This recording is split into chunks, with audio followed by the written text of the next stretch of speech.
And with that, I do believe I'm live. Not that I ever trust it. I'd have just had a bit of a moment with Google Chrome, which isn't working at all. But hello, good evening and welcome everybody. If you can hear me, say hello in the chat. Hello in the chat. That's all very well, Mike, but but you're not hearing me yet, are you? Yes. Oh, you are. Oh, excellent, excellent. I'm going to say hello to everyone. Let's get all of the technical stuff out of the way. Right, I think that's working. So, what's wrong with Google Chrome? Has anybody else had this? I've installed a new version of Chrome as instructed, and now I've got a big no entry circle with a line through it. You've got that next door as well. I know, but I fixed it on all of the others, and this was working not half an hour ago. And obviously, I've shut it down, it's done an update, and now it's not working, which means I've got to go and download it. But I can't do that in the middle of a show, can I? Just saying. No. Right, okay then. Right, let me have a look where we are up to. You let me know how you all are. Although if you were with us for Marooned, I know. Mary had a little lamb. Oh, I've got some questions here as well. From Mick. Mick's in Magic. Love that name. Love that name. Which if I could see, I'd be doing pretty well. So, let me have a look at that. What's he got questions in regard to? George has called it Friday Night Bites. I'm liking that. Friday Night Bites. Right, one's regarding duplicating an existing layer. Okay, we can look at that. The other's linking of columns. Ooh, I'm assuming, Mick, you mean in relation to Affinity Publisher. Well, we'll have a look, won't we? We will have a look. Right, in the meantime, you need to see my desktop before we look at what happened this week at MacBites headquarters. Been an alarmingly busy week. What I'm attempting to do on my secondary machine is get the chat up so I can see both at the same time. Because one of my bugbears with Keynote is it doesn't let me do that. Neither did PowerPoint, but guess what? Mike pointed out to me, Mike was moaning vehemently on his machine about the fact that PowerPoint was covering both screens. But if you've got three, it doesn't. Uh-huh. So we've learnt something. Will I be moving to PowerPoint anytime soon, Mike? Who knows? He's not. I won't spoil the punchline. You won't be being drawn on that, will you? Right, hello and welcome. Episode 72. Never thought we'd hear the day. But we're catching up with Marooned. I wonder what Jonathan, work out when the crossover is. Something, a little task to keep you awake. Now, tonight, we've got lots of things. Look at the size of that text. That means there's lots of things. We've got the week at MacBites headquarters. Busy old week. There's been an update to Clarify with a twist. We're going to carry on with our switching to Google Drive from iCloud Drive, which we started last week. Last week, we looked at calendars, contacts, and email. Today, it's actually the data on the drive and how the two compare. Then we had a request in an episode of Marooned at MacBites headquarters for Snagit and Droplr, but as a comparison between the two of them. When I agreed to do that, I must admit I hadn't looked at Droplr's latest updates. All I can say, wow. So now there really is competition between the two of those. I was using them in a very complementary way. But it could be a head-to-head tonight. Right, then there's our freebies. I have 3 freebies for WordPress users. Mike's going to regale us with not one chart, not 2 chart types, but 3 chart types. Why? Because last week he'd never heard of radar charts. And well, he'd heard of them. Doubtless nobody's ever heard of those either. Is the Treemap one square? Yeah. I've heard of that one. Many years ago in mapping hard drives. In an MCSE exam. Oh. No, he's just looking at me strangely now and holding on to a glass of wine. Another one we had a request for was Zoom backgrounds. After I showed what was going on last night in a meeting with Mike. We're all in Zoom these days, aren't we? And then Affinity Brushes. We'll see how far we get with Affinity Brushes because we could talk for weeks about Affinity Brushes. But let's get on. You may or may not see the broadcasting in HD flash. Very much depends on YouTube at the moment. But if it's there, fantastic. If it's not, just make sure it is saying 720p. If you see something that you enjoy, do give us a like. It makes a huge difference. And we'll share with you our week. We started last Saturday, after the after hours. Saturday, It was, if we thought Friday was busy with 2 shows, Saturday, even busier. We had 3. At 3 o'clock, we had an audio show on MacBites. No, not on MacBites, on Brooklands 196. And it was a special, seeing as though we're all marooned. And we did the music of the beautiful game. Football or soccer, depending on where you are. So we went live for 90 minutes at 3 o'clock. See what we did there. It was fantastic. We had a great time. Some real cheesy songs on there, but we loved it. We then moved on to Marooned at MacBites headquarters. I'd forgotten what day it was, but quite a few. As if that wasn't enough, we went straight out of Marooned at 8 o'clock into Brooklands 196 by request. We had some of you with us, and we loved it. Fantastic. Hope you enjoyed it as much as we did. That was the day that Graham tempted Mike. Oh, he sent that photo in. Now, if you can't quite see that photo, it's Toblerones being made. So somebody had posted it from the Dundee City Archives, and it was the ladies on the factory making Toblerone. We always thought it was made in Switzerland. But never mind, look at that. That was in the days, Mike, before they put massive gaps between the triangles, isn't it? Yeah. As if it'd be made like that now. I was going to say, Graham can't make it. Oh, poor Graham. He's got a bad eye. Oh dear. Yeah, so he can't witness this. You'll have to let him know that we've put it up there. Get well soon. Right, and on Sunday, huge day on Sunday, we did have a Marooned at MacBites headquarters. I was chaotically, it was Easter Sunday, I was chaotically attempting to edit Mass, but the more important thing was... You mean edit the video of Mass, not edit Mass? Edit the video. But look at the age of us, Mike. Oh, we were mere children, obviously. We still are. We are. Never grown up, don't want to grow up. Hair's not quite as frizzy now, is it? But I'm still as cute, aren't I? Yes. Right answer. My hair's not quite as short. But you're in lockdown. It would be otherwise. True. 28 years together. Unbelievable. Unbelievable. Teeth look better now, that's all I'll say. And on Monday, my week started well. Bank holiday. Yeah, feet up. No, I was out after lettuce. Look at it. Morrison's iceberg lettuce and an organic cucumber. Got them in the basket. Haven't had a slot since. But that was only the start of the week. Tuesday was a very important day, wasn't it, Mike? Very 80s, guys. Cheeky. That wasn't 80s. He's being cheeky about my glasses. Probably my hair. That was 90s. My bubble hair. Oh, yeah. No, it was still the 90s. It was 1992. Well, Tuesday. You know our laughable holidays that we have, where each one's worse than the last? Yeah. Tuesday, our holiday should have been in full swing. Instead, we headed back to work, and of even more significance, it was the last green bin collection. You're wondering what's going on, aren't you? So are we. We pay a local tax for bins to be emptied, and the second we went into lockdown, the council said we won't be emptying the green bins anymore. Now, the green bin is the most important bin, according to the council. It is for food waste, which is recyclable, etc., as heaven knows what. James joined us in time to see that fab photo. And I presume she means the one of us, not the one of the green bin. I'm thinking she means the one of us, not the one of the green bin. But the lesser spotted green bin will not be emptied again until, your guess is as good as ours. Until lockdown ends. But the thing with the green bin is, it's the one where you are supposed to put the garden cuttings.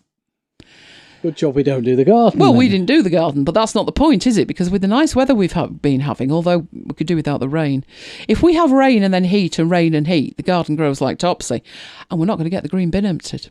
So I have no idea where we're supposed to put it, but that was Tuesday's excitement. They came around and emptied them, but we hadn't bothered because the week before they were supposed to be emptying other people's and they never turned up. But they did turn up for ours and it was empty. There you go. But by Wednesday, fabulous news. We've talked about this quite a lot on Marooned at MacBites headquarters, which of course is an audio show on MacBites FM, so no pictures. So I thought I'd share the pictures with you as NHS Nightingale Northwest opened, declared ready for patients. I've explained it was originally a railway station and then a conference venue. I think you can see from that its heritage as a railway station. So that's the main frontage on it as you look at it. Behind it, in the top left-hand corner, that's the Beetham Tower.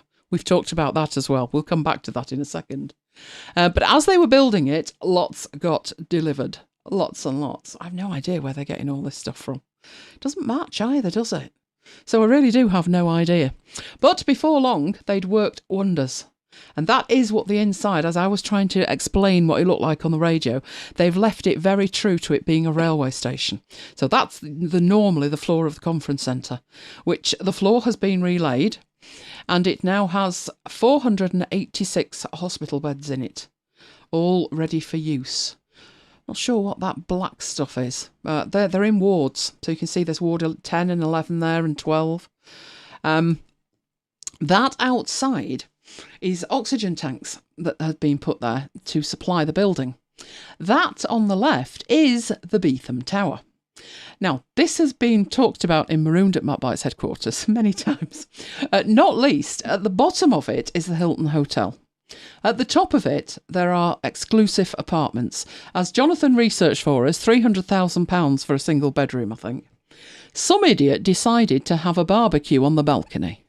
Ended up with a fire brigade there. Don't ask. This is the calibre of people that we have to share our city with. But the spirit of Manchester in more than one way. Look at that. Hand sanitizer. With the Spirit of Manchester distillery on it. Now, they usually make gin. And they do tours as well. So you can actually go on a gin making experience. But at the moment, all of that shut down.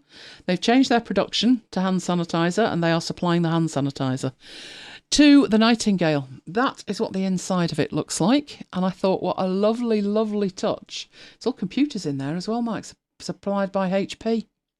What I thought was a lovely touch was this on the outside. As the workmen left for their last shift, they were asked to sign these huge sheets, and they're going to be displayed inside. So, well, you've heard about it lots on Marooned. Now you're actually seeing it for real, which took us to Thursday. I've had more exciting days than Thursday, Mike. I ordered one of those. Right, let me know in the chat if you have any clue what that is. Let me just say it means A, work, B, for me, C, DIY work. But who knows what it actually is, and why would we need two of them? Now, let me know in the chat. At the minute, I'm working blind. I can't see the chat. But I am going to attempt to get into the chat. If I go to YouTube, it sometimes says, Elaine's live right now, which I always worry about with YouTube, because if I didn't know I was live, who's on my channel? But no, it's not coming up. So I'll have to type myself in and find myself. There we go. And there I am. I'm live now. Would you believe Johnny's made a guess. Is he right? No. He's not right. Oh. No, he's Kim. Not good. Let me have a look what you're guessing at. Right. People have barbecues in the balconies all the time. Thankfully, I'm not aware that they do here, Neil. Whoa. What on earth is it? It looks like a banister rail of some kind. No. Is it a cattle prod? It could well end up being a cattle prod. I'm liking the mic boom idea. I am, but no. It's very domestic. Somebody who shall remain nameless. But can I just say it wasn't me or the dog? So you should have a shrewd idea who I'm talking about. Had a slight accident with his wardrobe. It wasn't my fault. Sounds just like my father. Nothing was ever his fault. No, it was the person who wanted their husband to dress up as Santa at Christmas. Right, what has happened is we have built-in wardrobes, and they've been in a long time. And when they were put in, you didn't really have much in the way of metalwork. Things tended to be plastic and wood, which I didn't think was a good idea at the time. But we had a wooden rail in the wardrobe, attached with two plastic clips. Somebody, Mike, got over giddy trying to extricate the Father Christmas outfit, and the whole lot came crashing down on him. So what you're actually looking at there is a wardrobe pole. Extendable wardrobe pole. So you were very close. You were very close, Jonathan. But why would I be needing two of them? That's the question. You could think because one went wrong, but no, not even touched it yet. No, I need two of them. I need two of them. If you can work out what the second one's for, there'll be a prize, but we'll talk about that when we talk about Zoom. That should give you a clue. Talking of which, last night was also when Mike left the building, didn't you, babe? I did. You see him there with his little blue background? Yep. He was president, has been president for a year and 2 days. A year and 2 days you managed it, Mike. No, actually, it's longer than that. That was hand over lunch. It was the week before. 53 weeks. He was president of the Brooklands 196 Catanians. But last night, during their Zoom meeting, as you can see, he handed over. So he's now left the building. Which takes us here. Oh, Jonathan's very warm with a backdrop thing stand. In fact, I'm going to give you the points there, Jonathan. Sort of. I'll explain all. Which brings us to today. Two-Show Friday. Two-Show Friday. So we've already had Marooned. That was fantastic. While we were actually on air, Captain Tom topped his 2 million and 20 million, and he's kept going. So fantastic. And we're now on to what we're talking about, which is Clarify. The Clarify beta. I've just had a thought, Mike, which is not a good thought to have. Yeah. What's that? You know what I'm thinking? I'm just going to... don't worry about anything that you're about to say. It doesn't run on your OS. No, it does. That's the point. It does. Oh. Yeah, I'm very naughty. You know the Camtasia thing that I sometimes forget to switch on? Because I didn't follow my checklist. Oh. That... This is just in case YouTube makes a complete foul. Should we go back 20 minutes? No. I can piece it all together. It'll be absolutely fine. You'll never notice the difference. But let's just start that. You talk amongst yourselves while I pretend that I've totally not even didn't got happen. mine running. So you better give me a couple of minutes warning when it's my turn. Naughty boy. Right, Clarify, 64-bit beta. Who uses Clarify? It's going to be subscription when fully released. Well, steady on, Jonathan. That's the problem. It isn't. This Clarify 64-bit beta, they've already decided Clarify, RIP. If you're wondering what on earth Clarify is, Clarify was an application that let you do step-by-step tutorials really easily. It was from a company who started with a different product, which was Screen Steps. Screen Steps then became subscription. You were quite right there, Jonathan, and it was exorbitantly priced, like £60 to £80 a month. So they made Clarify, which was like a cut-down version of their main product. And as the numbers imply there, it was step-by-step. You took a screenshot, you annotated it, you put a bit of text with it. Rinse and repeat, tutorial. Problem was 32-bit. Wasn't a 64-bit version. Now there is a 64-bit version. It's in beta, and I have it installed. I'm loath to rely on it, obviously. But if I have a step-by-step tutorial to do, there's really not much else. So I'm having to do it. So I got the beta. I installed it. It will carry on running without being the beta, I think, on Mojave. But it's Catalina where you would need the beta or it's not running at all. The issue is, within the application, there's an update option. Problem is, it's not working. It won't update. And the only reason that I knew that it had come out was that I inadvertently saw it. There was no email, nothing. So I went in and I actually forced an update, didn't update. I used Mac Update Desktop, didn't work. I actually had to go and download it and do a manual update.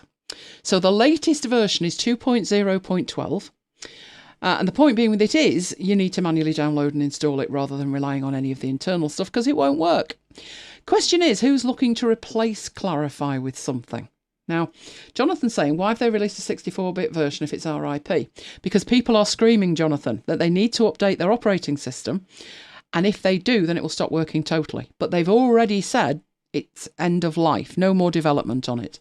They're doing the beta versions, and I presume eventually it will come out of beta. But then that's it. So it really is end of life. There's no way they're breathing life back into it, which is what they're saying. So they have actually told you that. So don't take this as, oh, there's a beta version out. They might keep updating it. No, they've already said that they won't. And that the only reason that they are actually doing this is just to keep it alive on Catalina. Good evening, Paul. So most unfortunate, I started with Screen Steps. I moved to Clarify. Then I moved to Step Shot Guides. Moving forward, I've already mentally left the building. All three of them. The first one's gone subscription only and it's a ludicrous price. Second one's dead. Third one's gone into some kind of very, very strange maintenance mode. Really weird. So I've told Mike straight, I'm not relying on that. But I still have a need to make these kind of tutorials, step by step. Really simple. Screenshot, text, annotate. What am I going to use? I've come up with 3 alternatives, 2 of which are very similar, 1 slightly different. If you want to know more about that and what I'm doing with it, let me know and I'll put it in the show. But we are moving on to switching to Google Drive from iCloud Drive. Jonathan says that seems very crazy. I know. There is definitely a market for something that does a step-by-step tutorial. I'm guessing it's just not cost-effective to develop something like that. The way I'm going with it, we'll talk about it more in relation to the next piece, but you're just going to have to split the 2 parts, the text bit and the annotation bit. If you could do that, then you've got great alternatives. Yeah, if you guys wanted me to do it, then that would actually poke me with a big stick to actually create some step-by-step tutorials to test it. So that'd be good, so let me know. Ah, Jonathan, you'd love to see it. Excellent. Oh no, what are the 3? You can't leave us there. The 3 that don't... The 3 ways. Oh, Alex, I can. If it's a demo. Do you want me to put it in next week? I'm getting a post-it note out. And I'm telling Mike, add it to the system. So it's a replacement for Clarify. Clarify replacement. Right. I haven't totally honed it yet. I'm literally... There is no alternative. So... It's a case of looking at what apps that I've got and finding out what more, how I could split the job basically, but still hang on to it being very simple. So at the moment, half of it's in my head. So right, I'm not a meanie, Alex. I'm not. It's just a work in progress. But there you go. I've already had 3-4 people say that. Right, that's in next week's. Mike, don't just put it in where things go to die. put it on next week's show and then it'll get done. Right, so Clarify replacement. We did talk about this about 6 months ago. Now, are you meaning we talked about Google Drive and iCloud? Or are you meaning step-shot guides and all of that? Let me know. I did talk briefly about why I use Google Drive. We're looking at it again in relation to it being... Alex is saying I'm a meanie. Won't be saying that next week, Alex. We're talking about it in relation to a complete move. So last week we looked at mail, contacts and calendars. They were the trickiest bits, and to be honest, they weren't that tricky. Jonathan was playing around live. So it wasn't that tricky. The next part of if you are trying to transition everything from iCloud to Google is to look at Google Drive and iCloud Drive. I'll be honest with you from the get-go. I still use both. So let's go and see what we're actually talking about. Now, obviously iCloud Drive, you are aware, is part of the iCloud subscription, and Alex is now rolling on the floor. Hashtag won't be happy. Right. iCloud Drive is the space that you get with your iCloud account. You will get a certain amount for free, which I still believe is 5 gig, which is paltry. The best use of that I have found is twofold. Either to back up iOS devices, and or, you don't have to choose here. When you have applications that only sync via iCloud, then you don't have a choice. 5 gig will give you enough space to work with those kind of applications. The ones that come straight to my mind are the ones that I have trepidation whether iCloud would work, and touch wood, up to now it actually has. That's Drafts and Ulysses. Now both of those apps are amazing. Ulysses will now actually let you synchronize with Dropbox, but it's not as smooth an experience as it is with iCloud.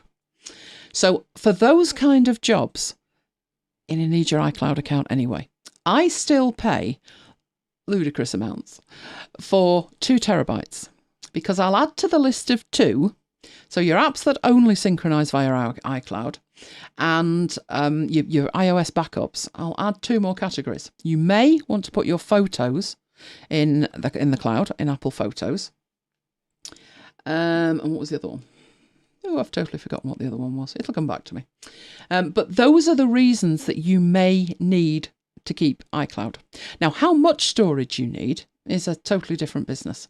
It's actually cheaper and faster and more efficient for me to pay for the 2 terabytes and back up all my iOS devices to it than it is to try and juggle iOS backups on my iMac. My iMac's got a 1 terabyte SSD in it. It's got extra stuff hanging off it, lots and lots of storage.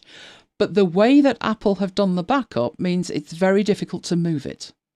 So I'm not suggesting for 1 minute that you can take everything from iCloud and put it into Google Drive, nor am I saying that you should. But the system that I've got, as far as I'm concerned, is optimised.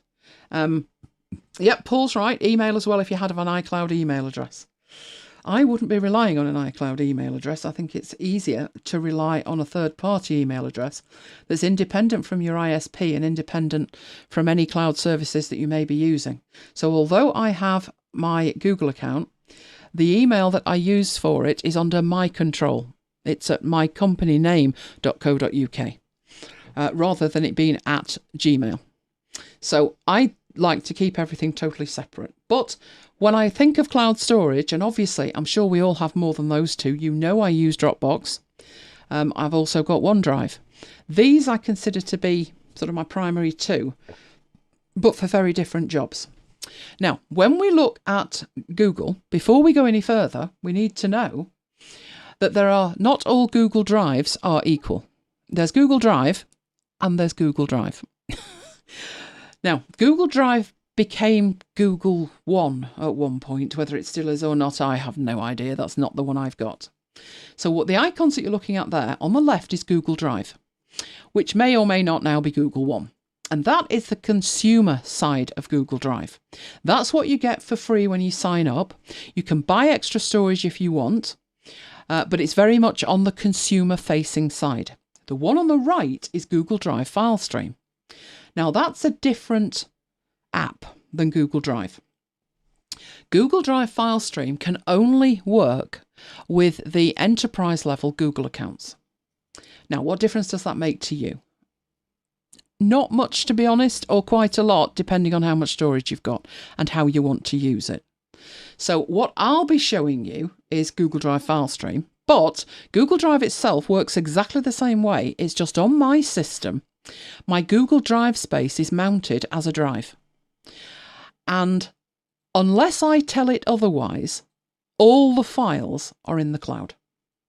Now, if you think about how iCloud works, or doesn't, because I don't like the way it works, iCloud has complete control over what it stores locally and what it pushes out to the cloud. And if you delete something locally, then that will delete it from the cloud and all of the rest of it. So Google Drive works in a completely different way. The file stream aspect of it enables me to have everything in the cloud and pull it down as and when I want it. And I get to decide whether it's in the cloud or not in the cloud. It's not quite as clear cut with the standard Google Drive because that does not have files on demand, which is what File Stream is. But we'll go in and we'll have a look at it. Right, what mood are we in? Oh, we're in a good mood. Excellent. Right, so I'm going to open up a window, and what can we get rid of? Oh, we can definitely get rid of that. We can definitely get rid of that. Tidy things up. Right, let's have that on the left of the screen, and we'll have another one and have that on the right of the screen. And one of them needs to be iCloud. Let's go to that one. Now you see my iCloud drive to my Google Drive, very different. That, as far as I'm concerned, is the first thing that's wrong with iCloud. iCloud works on the principle, iCloud Drive, that every application that you have has its own dedicated folder to put its files in. And I thought that's a good idea. It's very clean, it's very clear, and it has worked reasonably well. If I show you a folder that has worked reasonably well, it's Keynote. Here are all the after hours and every other presentation. So I have my libraries folder, I have a templates folder. I created those. They are admin folders, really. But then I've got my 7 alternatives to ScreenFlow and some playing around I did in last week, 71. I've got a photo sync one that I haven't put a date on from 2 years ago. That's bad. And then I've got all of these presentations that I've given. And there they all are. Lobby slides for these, ScreenFlow from 2017. And they go right the way through to all of the after-hour presentations and all of the other stuff that I've done here. Some of it isn't even mine. But the benefit of that to me is that pretty much for the last 3 years, every file that I have created in Keynote is in that folder. Now, apart from there being the benefit of me knowing where it is, what's the other benefit of that? The benefit that that may be incredibly important to you. And if it is, then moving your file somewhere else could be problematic. So, one, I know where the files are. There is a downside to that. But let's look at on the positive side first. Because all my Keynote files are in my Keynote folder in iCloud, what's another benefit of that?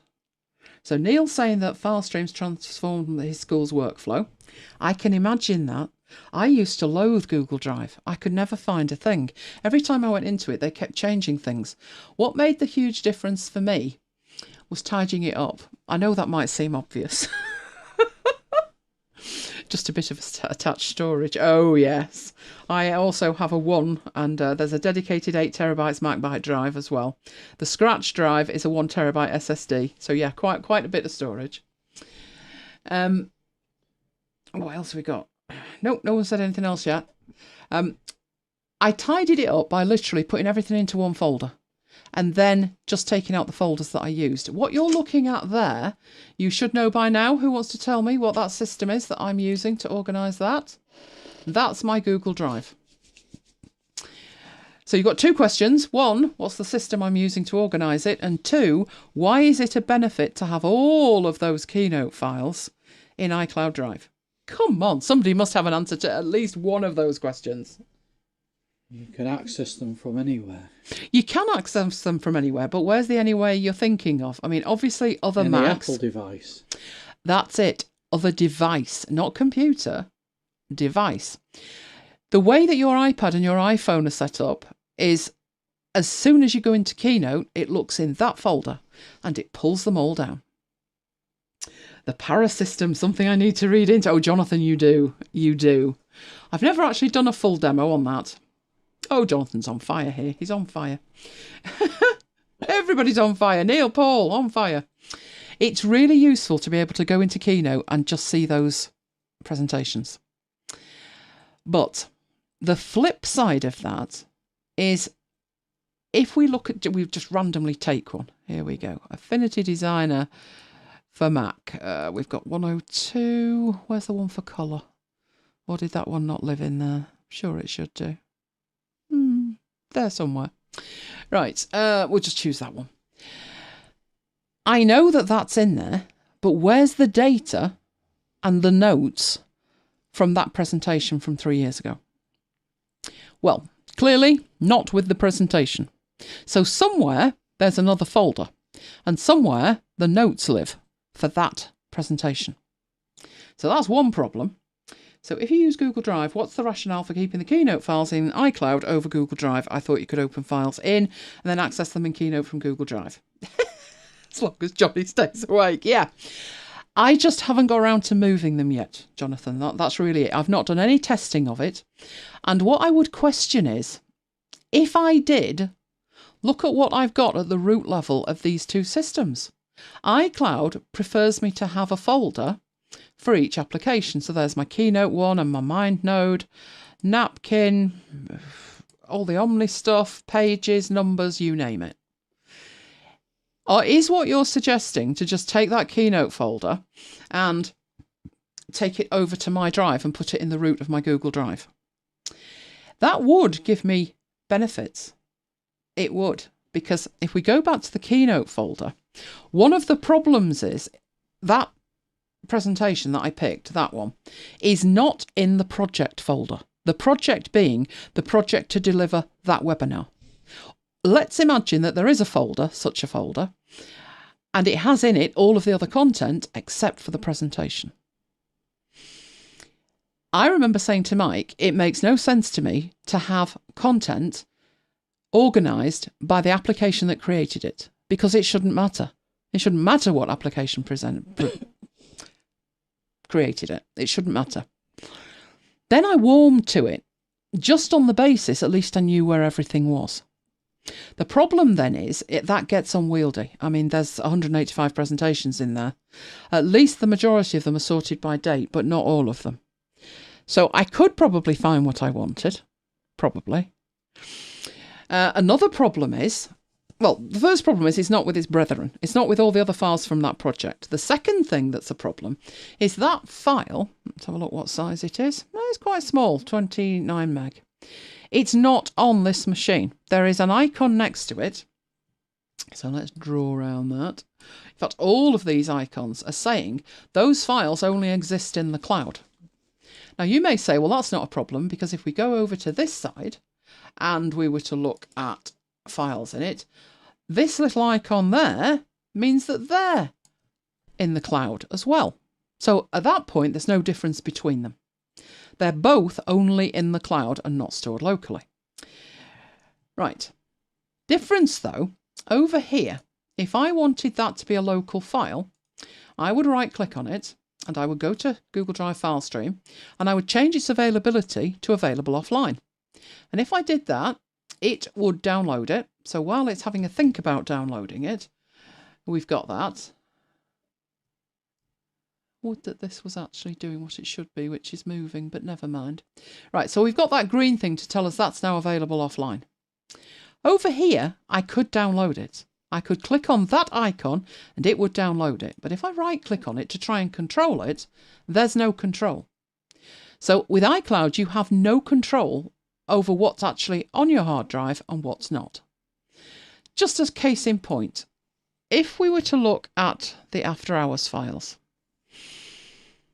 Right, this one is today's, and obviously that's downloaded. All the way back to January is available locally. But that one, which is the 27th of December, is not available locally. If I wanted it to be available locally, I could download it. But what makes it stick locally? What stops iCloud purging it automatically?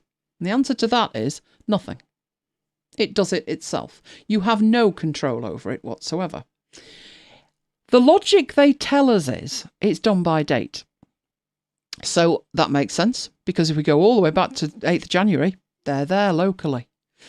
And they're also in the cloud as well, obviously, so they'll sync to my iPad. But that one from the 27th and working backwards, no. This one, which is episode 50, you may think, but that one's there. But that was edited on the 14th. So doesn't it prioritise on frequency of use? I'd like to think so, Neil. But no, not really, when I look at what it's doing. So I work backwards. That one is local, but it was last edited last September. Is it something to... It's quite big. So I might actually want that space back.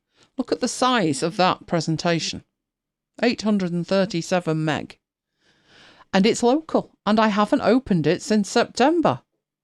And I can't get rid of it. I can't say, purge that. There's no option. I can tell it to purge on a global level, but not on an individual file level. If I carry on going back and look at some of the files that are actually stored locally, it makes absolutely no sense. For instance, this one.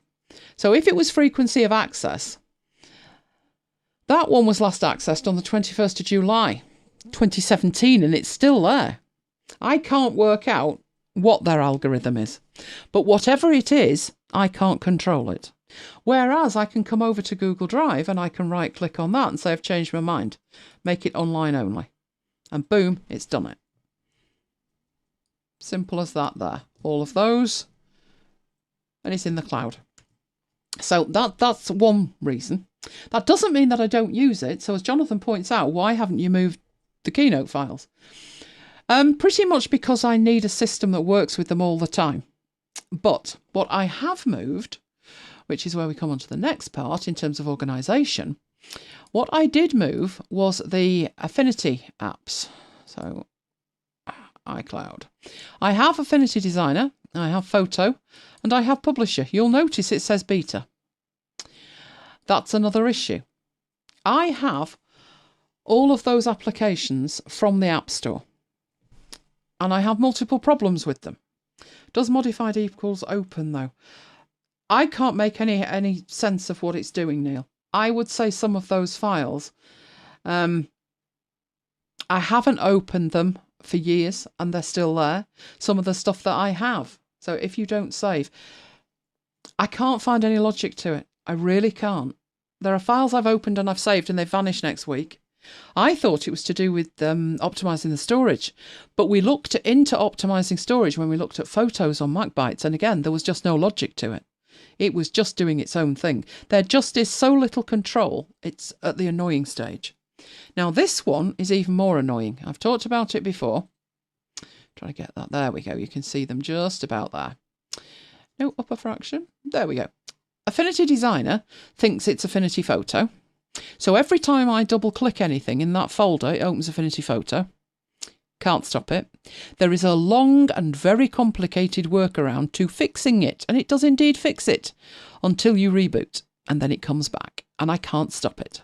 So if I were to just double click on any of the files in that folder, it would open up Affinity Photo, not Affinity Designer. I don't actually have. Oh, look, another go in iCloud. I don't actually have any files in them to actually demonstrate that, but trust me, that's what's happened. Right, the Affinity Photo one's fine and works wonderfully. The Affinity Publisher one, absolute nightmare. Absolute nightmare. It disappeared. So I've got Affinity Photo installed direct from Serif, and I couldn't get to it. Now that we have talked about before, so I'm not going to labour the point. It disappears. So today it's there, tomorrow it might not be. The only workaround then to download your files is to go to another computer and hope and pray that that one can see the folder. That was the point I decided, no, I'm moving. But moving to where? Because if we look at my Google Drive, I took a decision not to put multiple folders in the root just for applications, because I felt it went against Para. Now, Para should be 4 folders, project areas, resources and archives, and an inbox. So that is pure Para. Obviously, I do not have pure Para. The reason that I don't have pure Para is some stuff does its own thing. Scanner Pro puts a folder in the root, won't be told not to. IFTTT also puts a folder in the root, won't be told not to. Makes sense to keep the public folder there. The video review process made sense to be there, but I wasn't sure if I hadn't moved that to resources. AV review. No, I don't think I did. So I kept that in root. That was my choice. And then the other one is the black hole. You've heard Mike and I talk about the black hole. When we're doing a demo and I want Mike to send something to you guys, I'll say it's in the black hole. All that means is, let me get a file of some description. Let's create a file. Let's make a text file. It'll be simpler. Right. Text file. Save that to the desktop. Do the desktop. Yeah, you're not thinking about it. Okay. Test file. And it's a text file. Okay. So let's say I want to get that to Mike quickly. I don't want to have to think or email it or anything else. All I do is go up to Dropshare, go down to Drops for Mike. It's gone. Where that puts it, see this here? Well, it's just lit up. What it's doing with it is it's taking it from where it was, no matter where it was. It doesn't matter if it's a desktop, could be anywhere. And it's moving it to a folder in here. Drops for me, Drops for Mike, and Drops for printing. So that just went into that folder and he now has access to that. That's why Drop Zone is critical to our workflow. So that folder's in root in case I have to triage it. But actually, they should, all of those, apart from that one, could be somewhere else. The rest of it is the para system. So, in the para system, where would I put these folders? Because what I could have done is made the decision to do these, instead of having a dedicated folder for each application, I could have put them in the project folders. I took the decision not to do that because I needed to move it quickly. I needed to move it because the publisher folder was disappearing and it was taking my files with it. So I ended up with 2 publisher folders, one I manually created, one the application created, and I had to wait until I could get my own files back. That was when iCloud, I was through with it. What I did was, I have an application support folder, which as far as I'm concerned is not part of Para. But in these circumstances, to shift it quickly, I put it in my application support folder. Now, what's in my application support folder? Well, some things work, some things don't. But basically, these are all of the apps that I have settings for. So it's settings, including assets for Affinity, Affinity Designer, Affinity Photo, Affinity Publisher. I did try moving Alfred to it. It didn't end well. Alfred likes Dropbox. Dropbox likes Alfred. Leave it alone. So some of these, like that one and a couple of the others, are not actually in use. They're just in here for in here's sake. But to give you an idea, in Wirecast, which is what we use to go live, it's what we're using right now, if I open that up, I do have my after hours configuration. And in there, I have the actual file that runs it, which is a Wirecast file. I have all of the assets that you see inside it.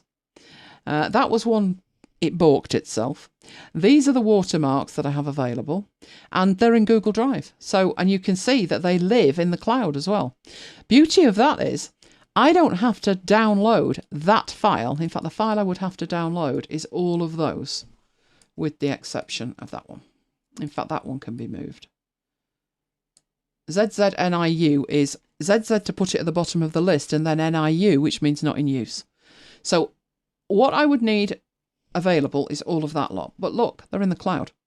They're not taking up any space on my hard drive, and yet I'm actually using it right now. In fact, we'll go very, very meta.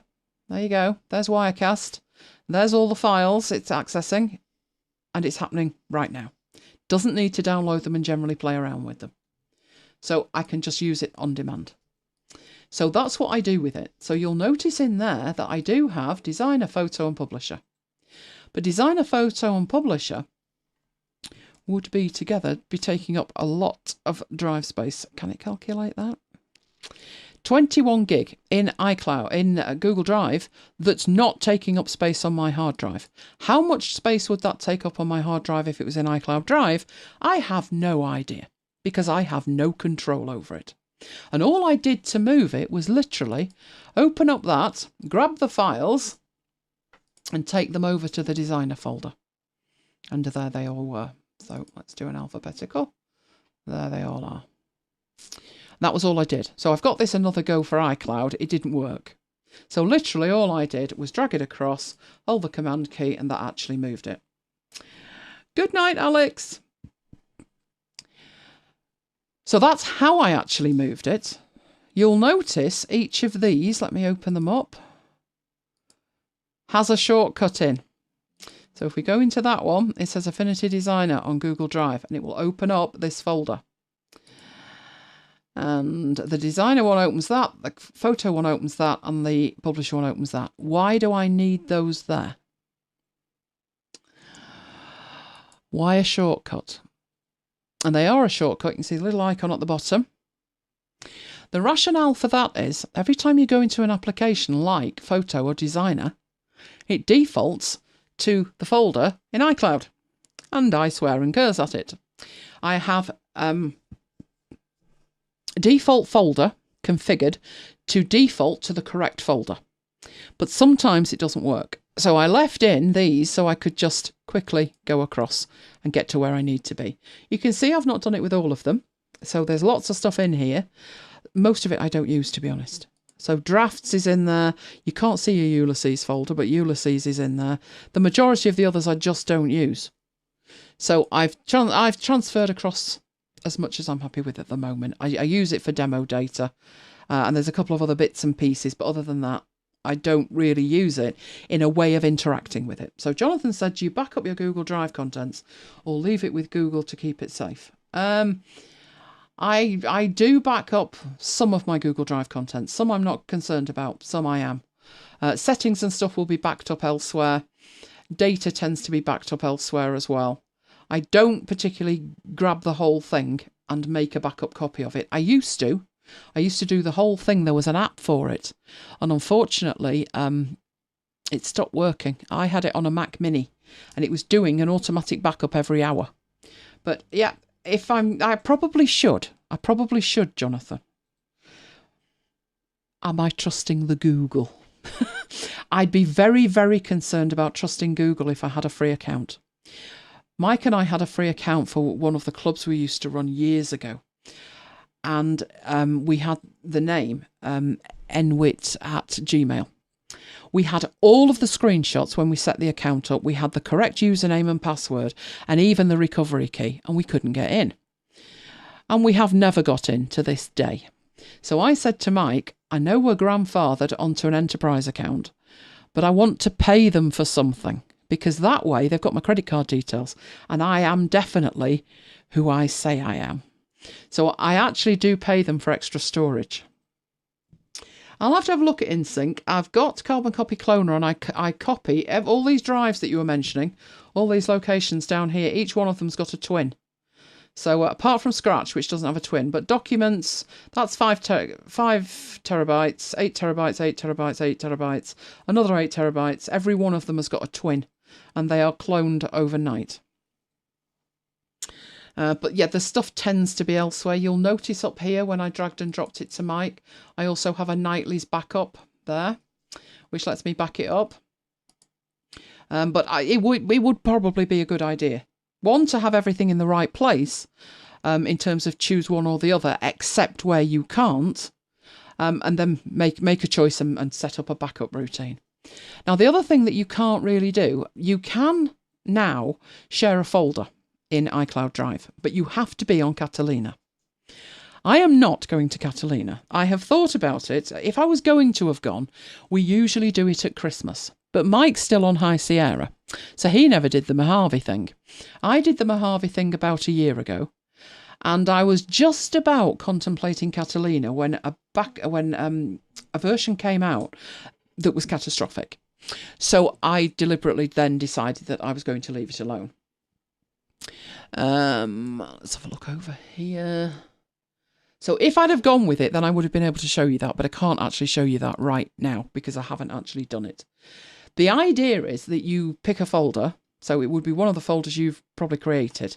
So I've got a content creation folder. I created Comic Life, I created Clarify, I created these top 3. The ones with icons on, so all of these, were created by the actual applications themselves. Some of them are weird, like this one here, Documents by Riedel. Fabulous. And this one, Documents. And that one, Documents. Well, just a minute. Which documents? Which one's the proper Documents folder? You shouldn't be able to have folders that have got the same name, but you can in iCloud, because they are referred to by an internal reference number and not the name of it, which means that this one that says Documents, not Documents, Scanner Pro. This one is actually PDF Expert. So I find that an absolute pain.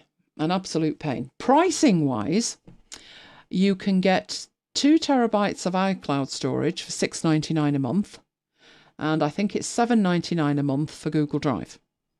But Google Drive, the one I've got, I'm paying $7.99 a month, but I'm not getting 2 terabytes, I'm getting 1. But the reason that I'm getting 1 terabyte is that I am on the enterprise level. And you actually, on the standard prosumer level, you get double the storage for the same price. You might be wondering why I don't switch to that. I'm not switching to that because if I do, I lose access to Google Drive file stream.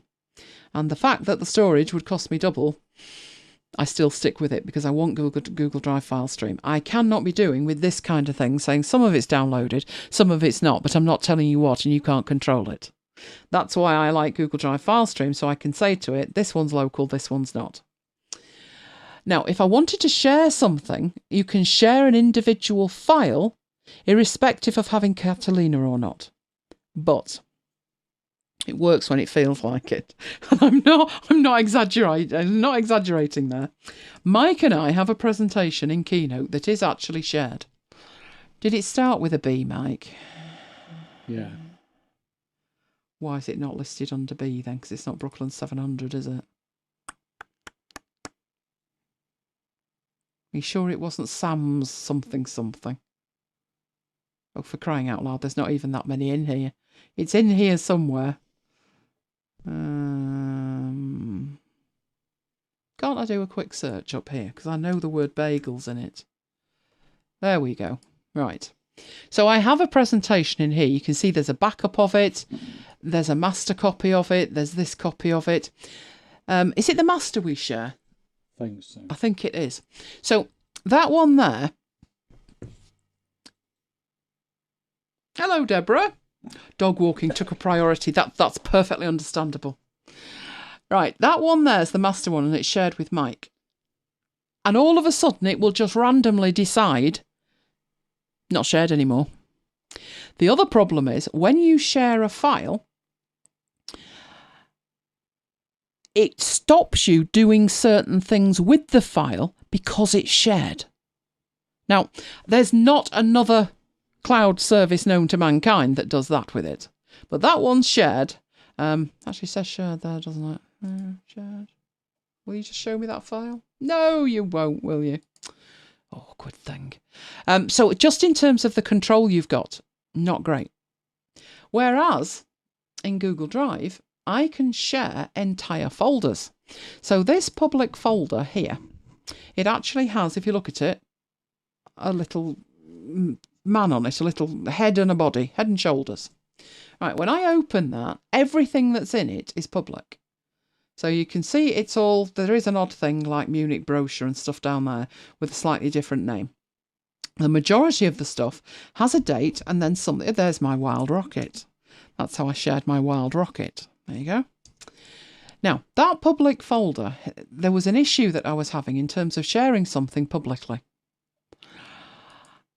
Basically, I had to set the permissions, so not inside there, inside my public folder. Inside here, I had to go in and share it. So where it says share with Google Drive, I had to share it manually. That's a long-winded way of sharing files when you want to share them quickly, usually when I'm in Marooned or something like that. So I'm sharing that. I want to share them quickly, and always they need to be shared publicly. So what I did to solve the problem, instead of sharing them individually, I made the entire folder public. So if we go up there, we should see, actually if I went to it on the website, you would see it was shared and it was shared publicly. So I could copy that link and it's a shared link. I could also go inside and just choose one of these things, like the Samoid. Oh, the Samoid with the dirty face. Yeah, that's the Samoid. You could right click on that and you could copy the link to the clipboard with that as well. At the moment, unless you're on Catalina, there's nothing equivalent in iCloud Drive. Nothing. So from a sharing perspective, there's no competition between the two. Pricing wise, I've gone through. Feature wise, to be honest, Google has way more features, except when it comes to backing up your devices, maybe backing up your photos. But other than that, you'll find that Google Drive has way more features. Way more features. I would not be able in, let's go back up here to the top level. I would not be able in iCloud to put my Paro system in. And having all of these applications makes sense if you work by application and if you have 5 files in each. But once you get to the level that I've got with Affinity Photo and the others, so let's have a look at Affinity Designer. You can see in there I've got 677 items. Is Selective Sync only available on the business account? It is, sadly, Paul, yes. There is a whole different system going on with the non-business account, non-enterprise level account. To the point it would actually be worthwhile for me paying to have that account. I'm actually grandfathered onto a free version of the enterprise account, which gives me everything that I need, and I just pay for the storage. I think the price is something like $4 to $5 a person per month though. And just for the selective sync, it would be worth it. If you don't have that, there is an alternative. And before Jonathan says anything, just check he's awake. Cloud Mount is available on Setup. But if you look here, I have, let's draw a box around those so you can see which ones. It's those three.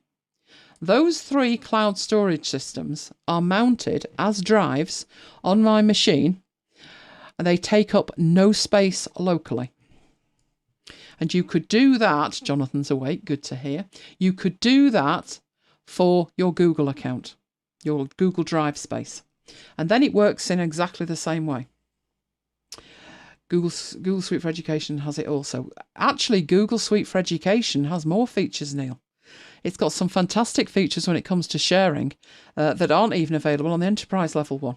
And I can't quite convince them I'm a school and I want them. Maybe one day.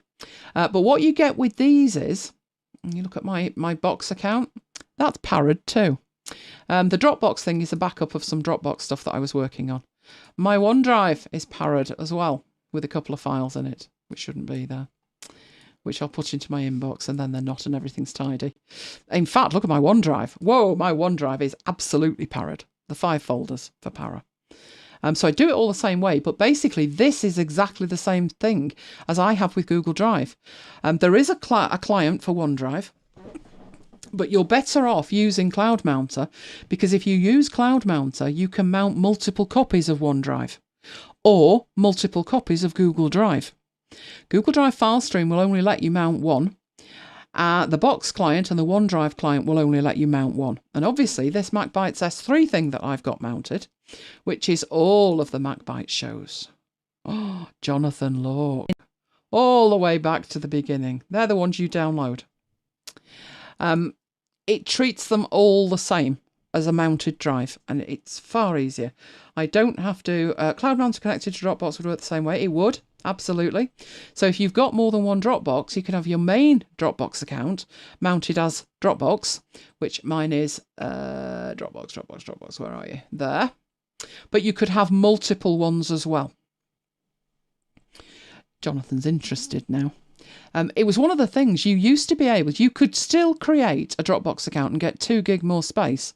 And you could, if you have Office, and I know yours was due, Paul, wasn't it? If you have Office and you have the home version, you have access, like Neil's got there, 2 OneDrive accounts mounted. You have access to 6 separate instances of 1 terabyte. But you can only mount one at a time in the OneDrive client. But with Cloud Mounter, you could mount all 6 at the same time. There are 2 apps that will let you do that. There's Cloud Mounter and there's Expand Drive. I have both. I used to use Expand Drive, but it got a bit finicky. So I tried Cloud Mounter and found it fantastic. Cloud Mounter is now part of Setup, which is just as well, because the version I've got's fine, but it went subscription after that. So if you've got Opal's just renewed Office, so you do have access to your 6 terabytes. So if you've got a Setup account or you bought it independently, you can do what I've done there. Well, but whereas mine are all going to different places, you could have it going to 6 instances of OneDrive, and you could have one backing up to the other. You could automate that then, probably with Cloud Mounter. Not Cloud Mounter. You'd have Cloud Mounter mounting the drives, and then something like Carbon Copy Cloner copying one to the other, and that would be your automatic backup.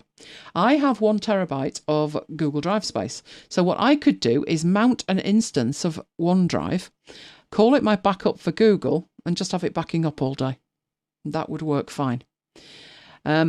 If they ever took Cloud Mounter to the point I had to pay a subscription, that's probably the tipping point, and I'd probably go Setup. The problem I'd have with that is I have that on every Mac I've got, and Setup, you can only have 2 activations. But Cloud Mounter's fantastic. I put it through its paces at the beginning because what I wanted to do was test it against Expand Drive, which was crashing every now and then. and I had not managed to lose a file with it. It mounts on boot and it stays mounted, and I have, touch wood, never had it unmount itself. So it works well. So you've got ChronoSync to sync. I have ChronoSync. I bought ChronoSync 2006. Loved it. Absolutely loved it. And then it fouled up on me. Just the once. It only took once. And I thought, I'm going to wait for them to fix that. And I never went back. Jonathan says he's convinced he's going to have me on setup by the end of 2020. Can I just say, somebody, not a million miles away, again, not me, not the dog, has a Ulysses subscription due and is rather lusting after setup, aren't you? I've got 4 days to make them. 4 days, Jonathan. Get working on him. Get working on him. So that's what I do with it. That's how I deploy it. I do still use both. I could move things like Keynote. I will do that this week. I will put some Keynote files on Google Drive and then report back. I don't think it's going to be anything like as integrated as it is on the iPad currently with iCloud Drive. But because they're Apple apps, they do seem to work. But there's lots of other things I could probably move. I leave them there as they are. My main 2 uses for it, Drafts and Ulysses in the app department. All the rest could move. I think there's just Drafts and Ulysses that couldn't. And the backups, the iOS backups. My only alternative for the iOS backups is to have multiple hard drives all over the place. It's horrible. I would still keep both, but I could probably, if I wasn't using it for iOS backups, and the reason it's better for me is the number of backups that I need. I've got, was it 14 iPads, Mike? 1, 2, 3, 4, 5, 6, 7. I think there was 14 iPads and 3 phones. If I only had one of each, then maybe I would be able to back up locally. But to be honest, if you've got a 256 gig device and it's got 200 gig of stuff on it, you're going to get 200 gig backup. And then you need somewhere to put your photos. So actually taking the iOS backups and putting them in the cloud is, as far as I'm concerned, brilliant. Because the number of times I'd need to do a restore, I can't think of an instance, to be honest. Because the photos are backed up, the audio's backed up, and anything else lives in the cloud anyway. So it's just a sort of peace of mind thing that it has actually backed up. The only time I think I'd use it is a situation where I had my iPhone die on me. They replaced it. I did a quick thing where I got into it while I was in the Apple Store, but then I came home and restored it purely to get back to exactly where I was quickly. But that was the only reason. That's why I use it for backups, but that's the only reason. Other than that, it's Google Drive or Dropbox, because you now know that I got Dropbox stuff sorted out because I'm doing my AV reviews in Dropbox. Get the family membership for you. Yeah, but Neil, you wouldn't be. This is my argument with them. You can have 2 activations for you and 3 for them. But when you read the small print, the 3 have to be 3 different people. And I am not 3 different people. So I could have it and have 2 activations, but I couldn't, and I could give Mike one, but then I'm 2 spare. So from that perspective, it would work out cheaper for us both to have our own. What I really want is to have either a family membership or a business membership or some kind of membership that lets me have 5 Macs. That's all I want. If they could do that, I'd go that way. But we read the small print because Mike said, I don't get this. You know, we compared the business with the family and the individual. When we looked at the family had 5 instead of 4. But it had to be 3 different people. So I don't know if anybody's got that. Let me know. Does it need a different email address to log in? Because I'd just like all 5. I'd quite happily pay for a family membership just for me. But I don't know how that actually works. From the small print, not good. Not good from the small print. Right, any questions about Google Drive and iCloud Drive? You literally can just drag and drop the stuff over. We shall do that. I shall do that and report back. But if you've got any questions, now is the time. Now is the time before we move on to the next bit, which is, oh, don't disappear on me. Oh, we're going to be revisiting Google Drive any second now, because this was the question. I was using Droplr when I was in Marooned at MacBites headquarters. And it was like, oh, you're using Droplr. Why aren't you using Snagit? So I'd never particularly thought of them as being similar apps in terms of competing with each other. I thought I used each one for its strengths. You could surely be different people from a setup viewpoint. I would assume so, but I don't know, Neil. And I can't help thinking to myself, if I'm prepared to give them the same amount of money, why can't they just let me be me and deal with it? They said they were bringing business out, which they have, but they're not focusing on somebody in my position where I have to have different Macs because I'm training on them.